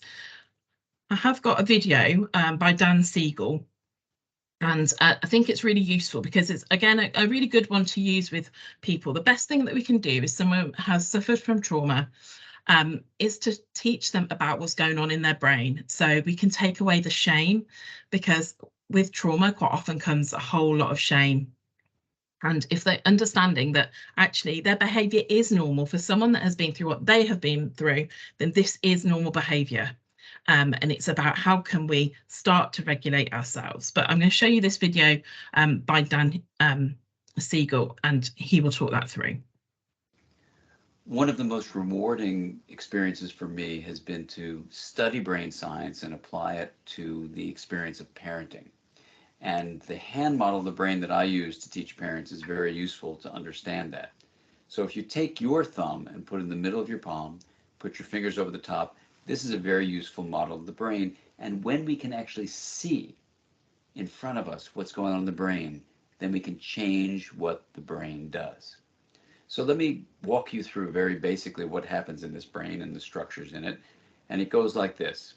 The spinal cord comes up representing the wrist, and then you have coming up into the skull, the brain stem and the limbic area, which work together to help regulate arousal and your emotions and the way you have a fight, flight, freeze response.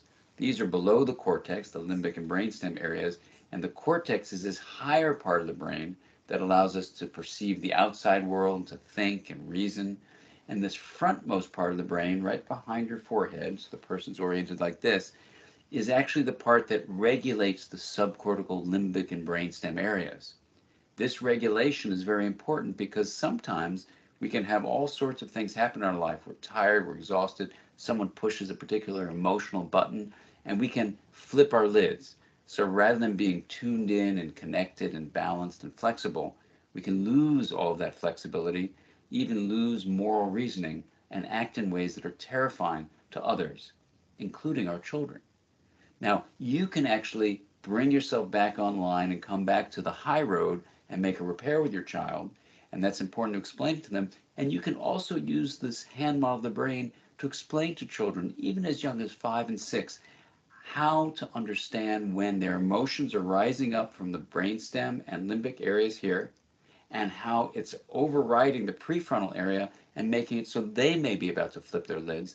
So I've had kids come tell me that they're about to go flip their lids and they need a break.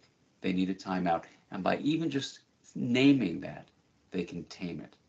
And that's the power of using the hand model for ourselves and our children to help us all make sense of what goes on in the emotional communication that we have in the course of day-to-day life.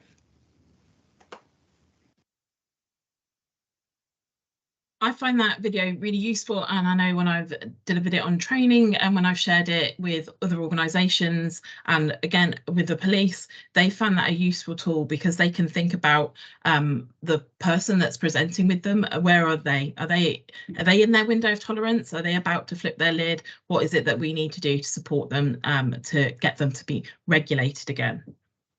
So just to talk through what's going on in the brain. So we talked about that brainstem and what happens there, and the cerebellum area here.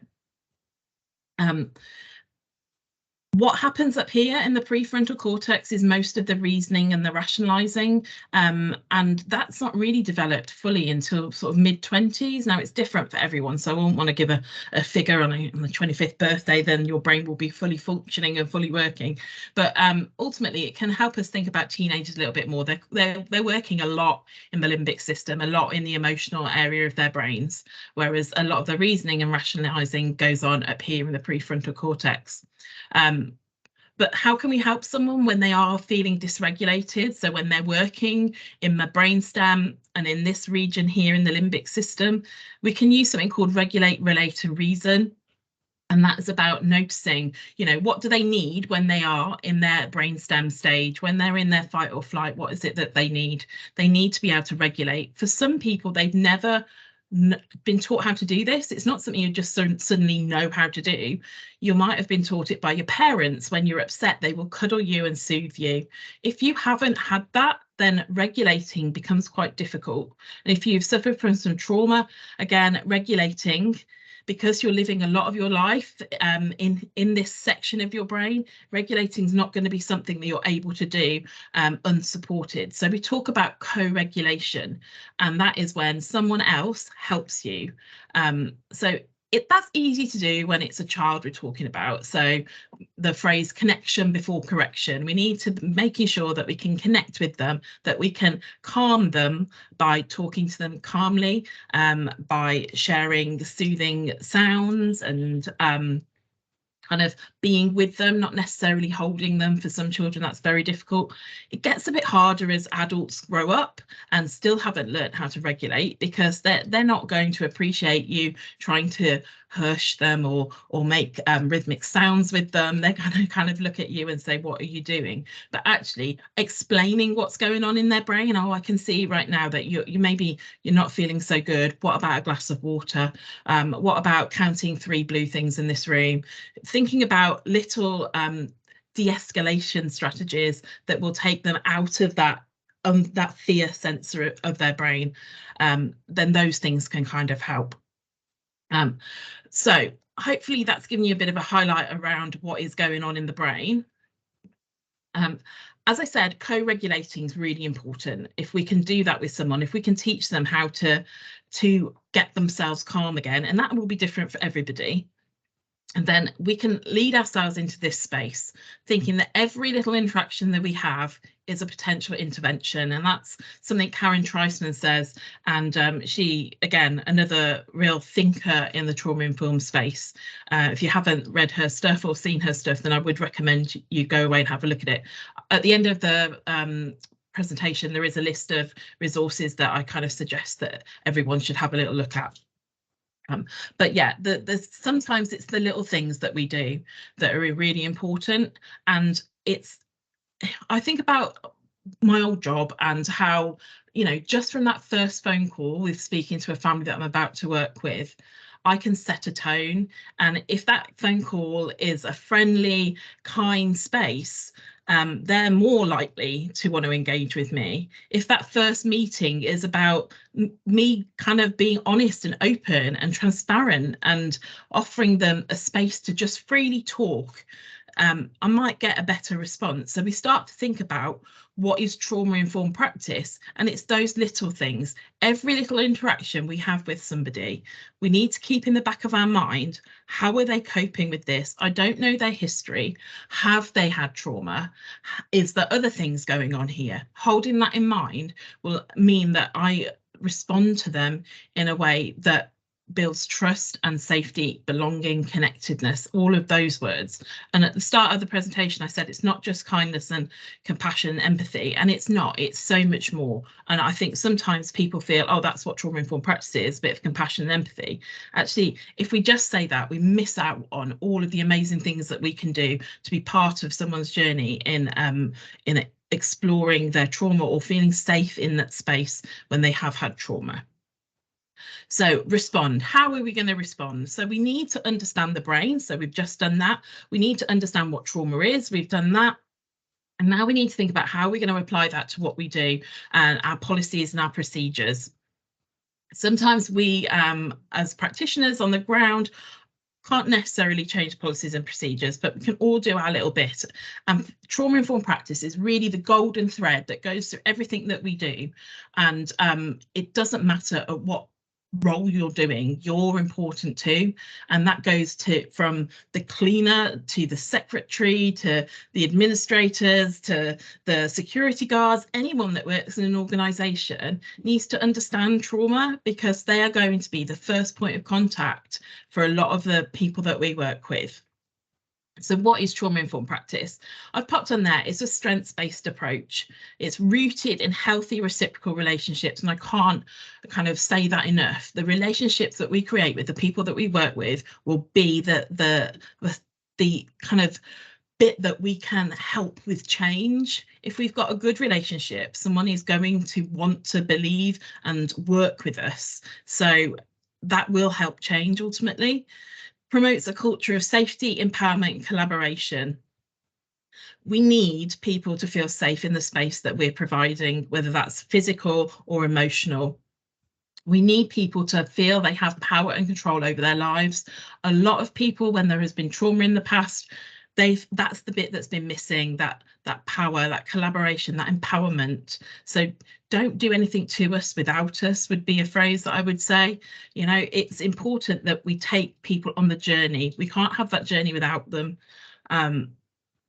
So they are key areas.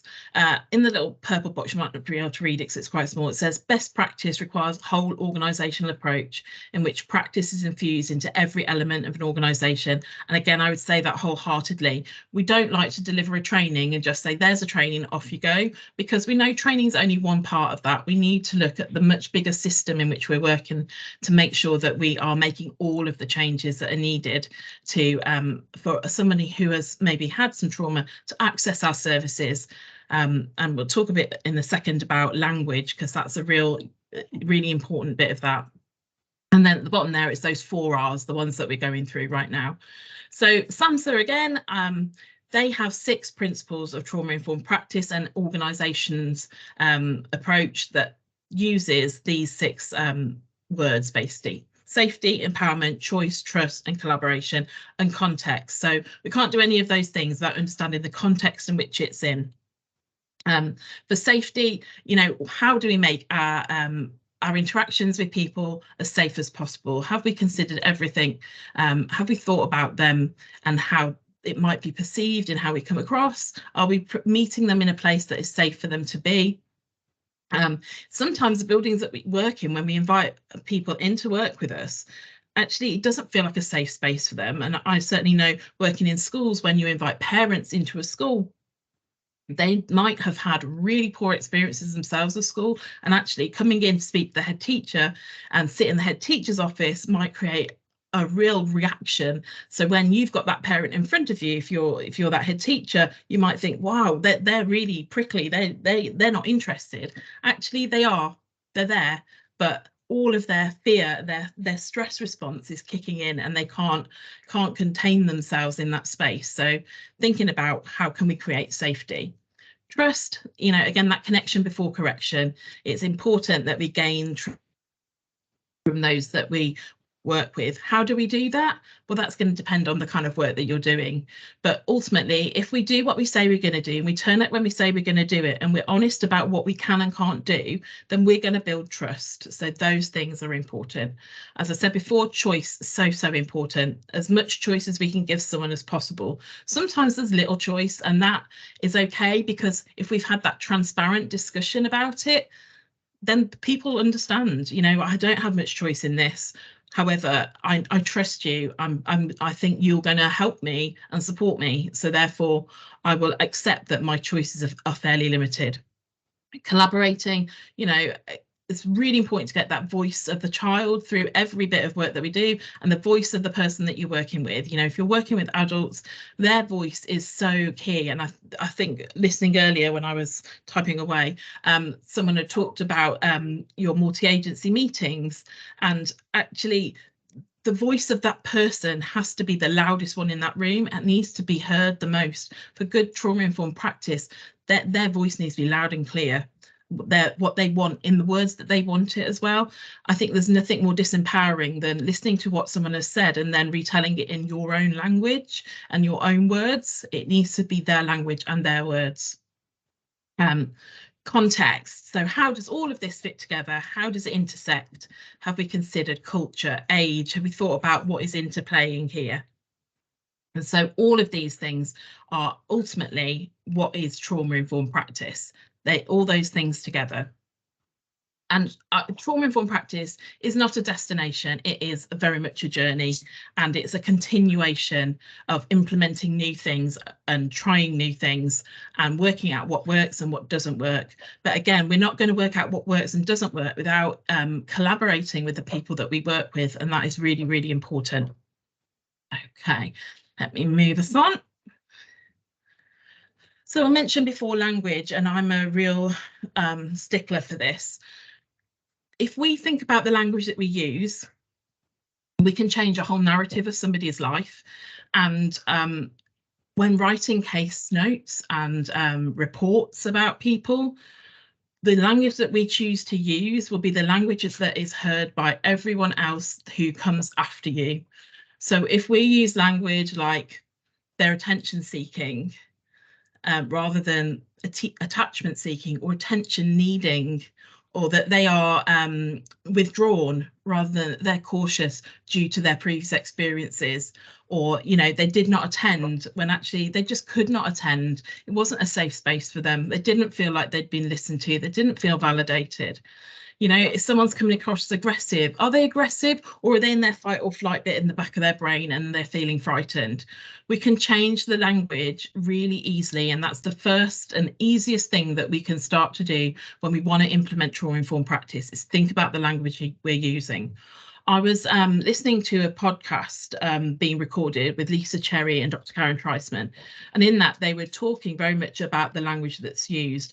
And someone had said about, well, what language do we use around the clients that we're working with? So, you know, should they be called clients? And someone said, oh no, I call them service users. And someone had put in the chat, in my organisation, I've heard professionals refer to people as the service losers, and that stuck in my head. And I just think that, again, is the power of language. If you're in an organisation where people are so disrespectful about those who are accessing the services, we have to really take a good look. So language, so important. I choose to use people that we work with. You know, whatever organisation you work in might have a different way. I don't particularly like service user, because like, who wants to use a service? That means they've got a problem. Not everyone wants to feel like that, because when someone's got a problem, there's a whole heap of shame put on that because they've got a problem. You know, again, that language can really change the situation and the way we see it and the person. So I want you to consider language as a thing that you can do straight away. I got sent some of your serious case reviews and safeguarding case reviews, and one of the things that came up in that throughout, I think, as a major kind of something we need to consider more, was professional curiosity, and that's something that we do talk a lot about in trauma-informed practice. And not only the professional curiosity, but not understanding the impact of trauma within that professional curiosity. Someone's put there, it's not something we use in adult social care in Leicester City anymore. Oh, service user, sorry, I was thinking professional curiosity. I was like, oh no, really? Okay, so keeping an open mind and remaining flexible is probably the first thing that we need to do, and everyone knows. Yeah, I will make sure anything that I've mentioned today, I'll make sure I send a link for the podcasts and things like that. I'll send it through to Helen to pass on to everyone. Yeah, so professional curiosity, keeping that open mind and remaining flexible. That sounds like such an easy thing to do, but in reality, we know that it's not, because keeping an open mind means that we have to acknowledge all our own biases, and people can sit and say, I have none, and that isn't true. We all come with our own biases, and we have to acknowledge them, reflect on them, learn from them, develop with them. It's that continual reflecting that's important, but absolutely remaining flexible, kind of not seeing everything there, because we've got this view of what's going on without really being broad enough to have a look at the context. You know, when I think about contextualized safeguarding, we're looking at that much bigger picture, and we need to make sure we do that with absolutely everyone that we work with. So utilising other sources of information, that multi-agency working, it comes up in every case review, doesn't it, that we need to be working better with other agencies, sharing information. So making sure that we're doing that, asking open-ended questions but not probing, and this is really key when it comes to trauma-informed practice, is that we don't go diving into people's trauma when we are not qualified to deal with it. We don't need to know the actual ins and outs of what's gone on in someone's life unless they want to share that. And even if they do want to share that, I would still be mindful of saying, I'm happy for you to talk to me about this, but what I would really like to do is find the right person that can help you sort it through. I think that's fair to do to people, because when we start, if someone feels really comfortable, they will offload it. But actually, if we're then in a place where we can't hold it and we don't know what to do with it next, then that's not good for us either. So being really aware of that. Reflecting on the information, checking out theories. You know, your colleagues are always going to be the best people to check out your theories with. Sometimes if you get the opportunity to do joint visits or meet people in pairs or something, that helps to kind of get a better view on things. Predicting but not presuming or assuming, again, that's a key one. And using your professional judgment and gut instinct. If there's something not sitting right, that's because something's not right. You know, our when we talk about what's going on in our body, the central vagus nerve runs right the way through to our gut. So we feel things there that we can't necessarily understand. That doesn't mean that they're always going to be right, but we do need to check them out and find out. Absolutely. It is a 6-minute video, but it is probably worth having a look, because it really says everything about the dynamic support pathway and the support that the key worker from Barnardos has to offer. And it says it far better than a slide that I can present, or you know, any words can, because it's coming out, you know, in the words, like sort of the previous speaker was saying, in real words from sort of a real mother, you know, with a real son going through this point of crisis. So it's far better than my words.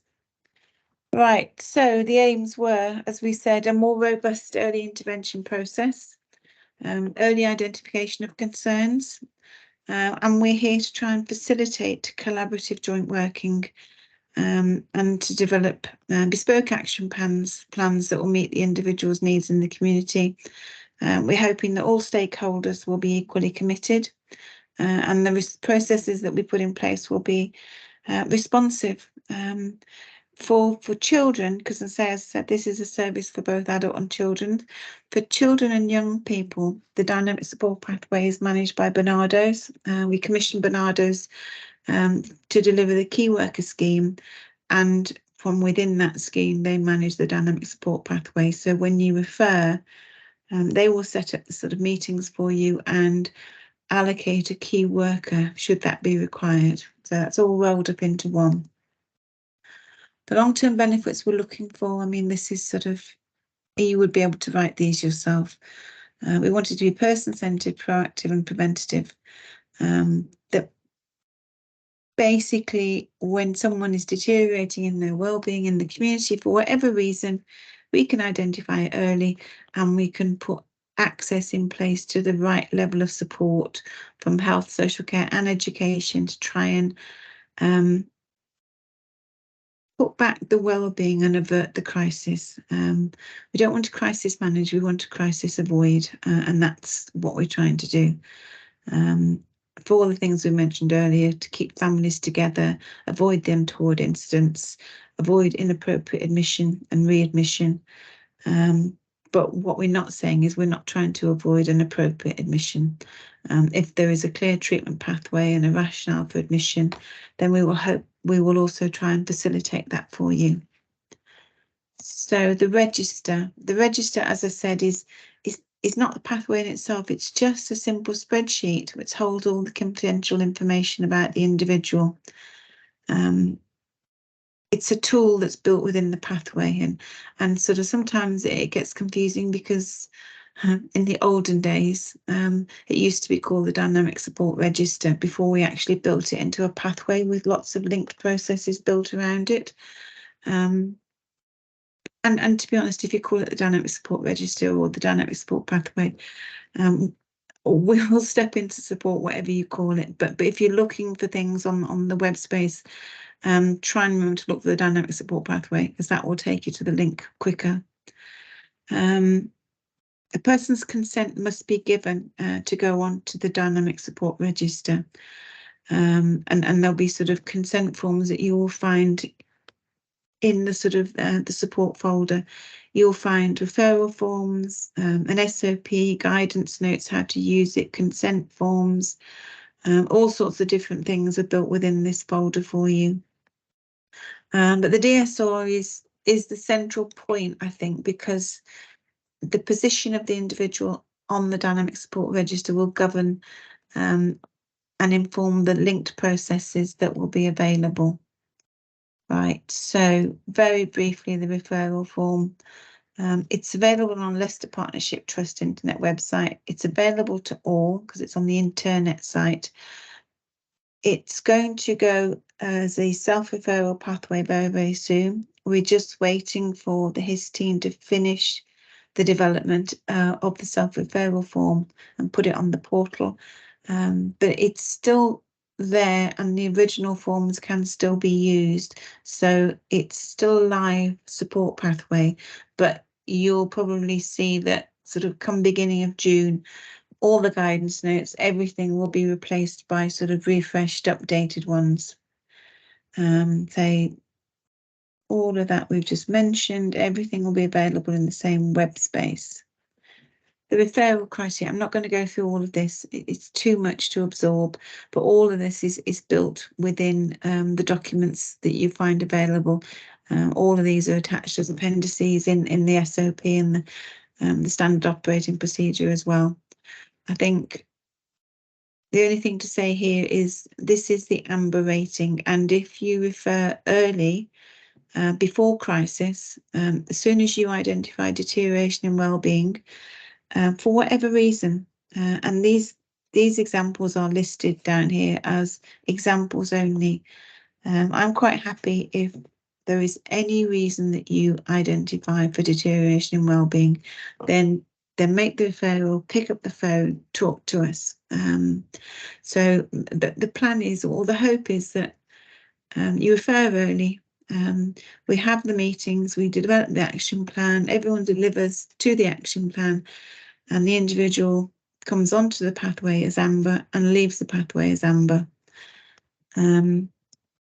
If we're not able to alleviate the crisis, then they will be escalated up to red, and a different set of linked processes come into being when someone is escalated, because this is really saying that the individual is in crisis.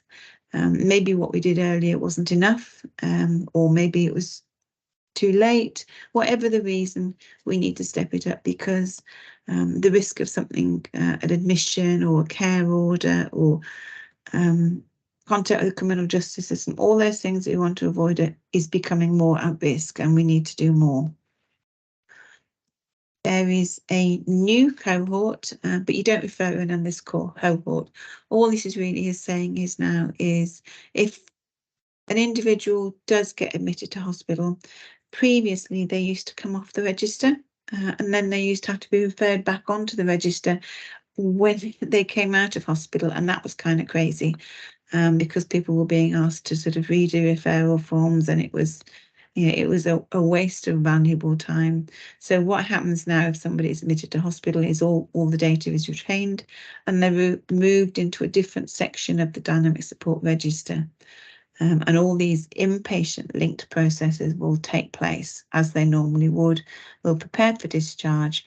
Upon discharge, this person's sort of information is reactivated back onto amber, and all the linked processes pick up again, and a post-discharge multi-agency meeting is set up to check that the discharge plan is working, and also really to check that it's sufficient to meet the needs of the individual, because post-discharge is obviously a really vulnerable time for the individual, their family, the carers, and even the providers as well.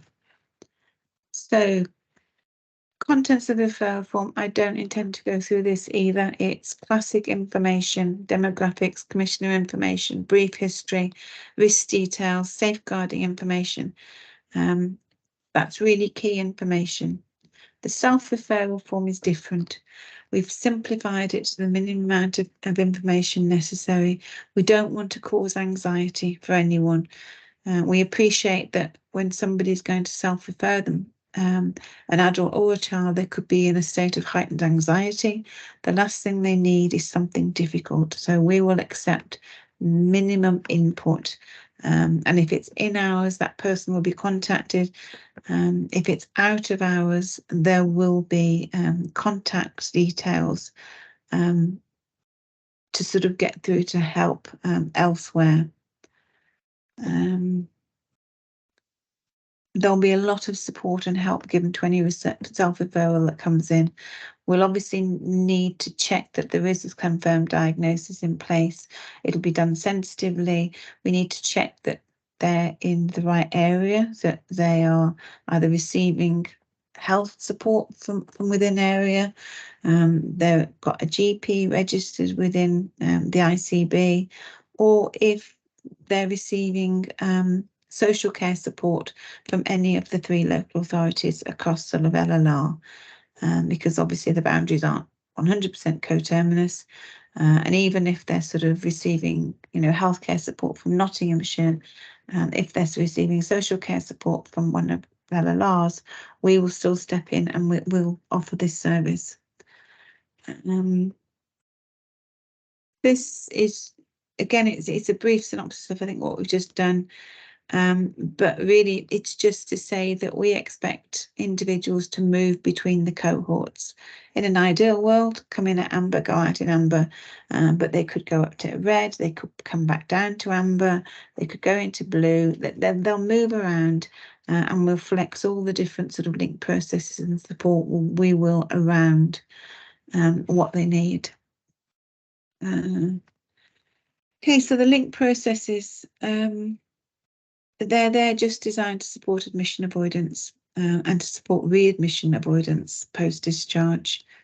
The multi-agency meeting, I'm sure many of you will have been to multi-agency meetings in the past. It's a key linked process for Amber.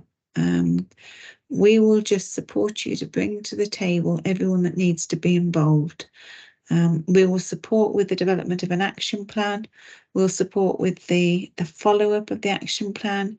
We'll support with setup of subsequent multi-agency meetings.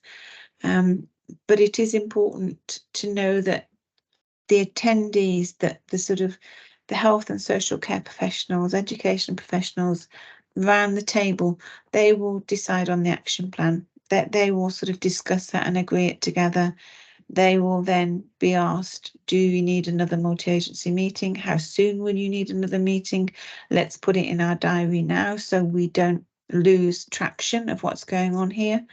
There'll be support to follow up, because feedback that's come into us has said, it's great, we set up a first multi-agency meeting, but then we don't have the right people attend, or the right people do attend and agree to do things, and then for some reason they're not able to deliver them, but we don't know that until the crisis ensues. So all of those things will help you with to make sure we keep track of it all. And if plan A won't work or can't work, then we'll come back together and we'll get a plan B in a timely way. So again, you as a group will decide when they come off the dynamic support pathway.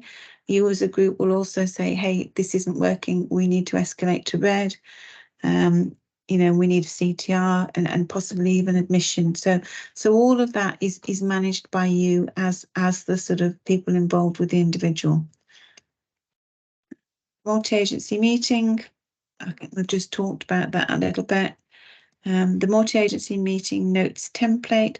There is a template that has been developed with different sections that now meet all the requirements of the minimum standards, and sort of the sections on all the different key lines of inquiry. I'll very, very quickly go through the key lines of inquiry, because these are the things that are important to know and to be able to offer support around. Post-discharge support plans, if it's applicable, physical health, medication, all aspects of health and social care support, accommodation, education, parent, family and carer involvement. What's the impact on the family and carers at the moment? What support is being given to the family and carers themselves, because it's been found we don't ask enough about that. We know they offer support to the individual, but what are we offering to them? Advocacy involvement. It's really important to sort of think about the aspirations of the individual and the family. There's rights and legal frameworks that we also have to think about. There's a new section for looked after children, because again, this is a new minimum standard for looked after children placed out of area. We are offering this support and sort of early support if there's any reason for sort of concern. We need to check on safety. There's a new section on risk of exploitation as well. And then there's obviously the sections on escalation, next steps, data follow-up. And if you're identifying any gaps in service, we'd like to know about that as well. The care, education and treatment review is very, very similar, but it's more formal, and it's got independent scrutiny from an independent clinical expert, an independent chair, and an independent sort of expert by experience. So it's very, very similar, but more formal, and there will be sort of high level follow-up. And a new process that's been put in place is very senior management scrutiny of the quality of the CTRs. Are we getting the right people there? Do they drive the outcomes that we're needing? So that scrutiny is new and it's going to be put in place. This is a service put in place to support you, not to replace you. We can't replace you. We're not clinicians. We're support to help you to bring the right people to the table and put an action plan together, and then we'll support you in making sure the actions are followed up. And basically, this is our plea. The sooner you talk to us and send the referral in, the quicker we can act. Please don't leave it too late. Please don't leave it until they're in crisis. We appreciate that sometimes crisis happens with very little sort of notice, and that's fine. Make that referral in when they're read, but if you can, talk to us when you're trying to avoid crisis, not in crisis. Here, you know, when we think back to the horrific stories that we saw in it nationally about, you know, the inappropriateness of placements made for children and adults with learning disability and autism, and how it was so difficult for families and carers to actually have any contact or see the person, and the inappropriateness of those placements, and so little thought had gone into that planning. But also, I think, you know, that colleagues who are in the session now will know that we have been undertaking safeguarding adult reviews in relation to adults with learning disabilities, and really want to you know, highlight the need for vigilance and picking things up around people's health and well-being at an earlier stage. So really do welcome this this initiative, and thank you very much. And there is yes. a question in the chat. Sorry, could I just? Oh, yes. Sorry. I don't know if it was covered because I was writing it down. So, can individuals and families self-refer? Yes, it's a new minimum standard. I think there was a couple of slides, wasn't it? I'm not sharing anymore. Oh, I am still sharing, aren't I? Am I still sharing? Yes. Yes, and there was a slide on self-referral. Yeah, I think it came after I was writing the question. I do apologise, but just wanted to make sure it was covered. Yeah. There it is. Yeah. There is absolutely a new self-referral process, and we've made it as simple as possible. And as soon as we get that referral, we'll be the TCP officer will be incredibly supportive in trying to understand the needs and getting the further information that we need. So yeah, the self-referral form is not up on the website yet. It's still being finalised. Yeah. We're hoping it will be up by the end of this month, because it's a much simplified form. That explains, because the person's written it says professionals only when you go into the website, so that's why it's coming. Okay. Yeah, it's coming. You know, sort of, it is absolutely coming. So, and to be honest, that's one of the things that we fear, because we really don't know how many self-referrals we're going to get, and sort of, in fact, we're going to talk about the risk of that and how we're going to manage it at the meeting this afternoon. Because if we get a lot of self-referrals, we need to step up our support that's actually available, and maybe even need to sort of think about additional staff that might come in. But we just don't know. We will know very soon. Yeah. And obviously it's a really sensitive subject, because they will be in a heightened state of anxiety when they refer. They could be young, they could be sort of under 18, and there's sort of consent issues, there's parent sort of knowledge issues, there's all sorts of things that we're going to have to sort of learn to manage, and probably come for advice on when some of these things happen. There's a question. It says, how long does timescale for self-referral take to receive help? They will get an immediate automated response. If it comes in out of hours, they'll get the emergency contact details to go to if the sort of the TCP officers are not in work. But as soon as they're in work, that comes in. to them. They will see it come across their desk the same day, and they will respond the same day. And then from there, we talk about what we need to put in place. But there'll be contact straight away. There's no sitting in there waiting for a weekly referral management meeting. It's what I'd call, single piece flow. It comes in, it's dealt with straight away. It won't have to wait for a meeting. Thank you. Okay, well, I'm going to wrap things up now, because people are leaving, and that's fine, because it is lunchtime, and please try and take a break if you can. I know it's difficult these days because people go straight into other meetings, but thank you so much, and thank you for your participation. Thank you to the presenters. Yeah, I think that's it. Thank you.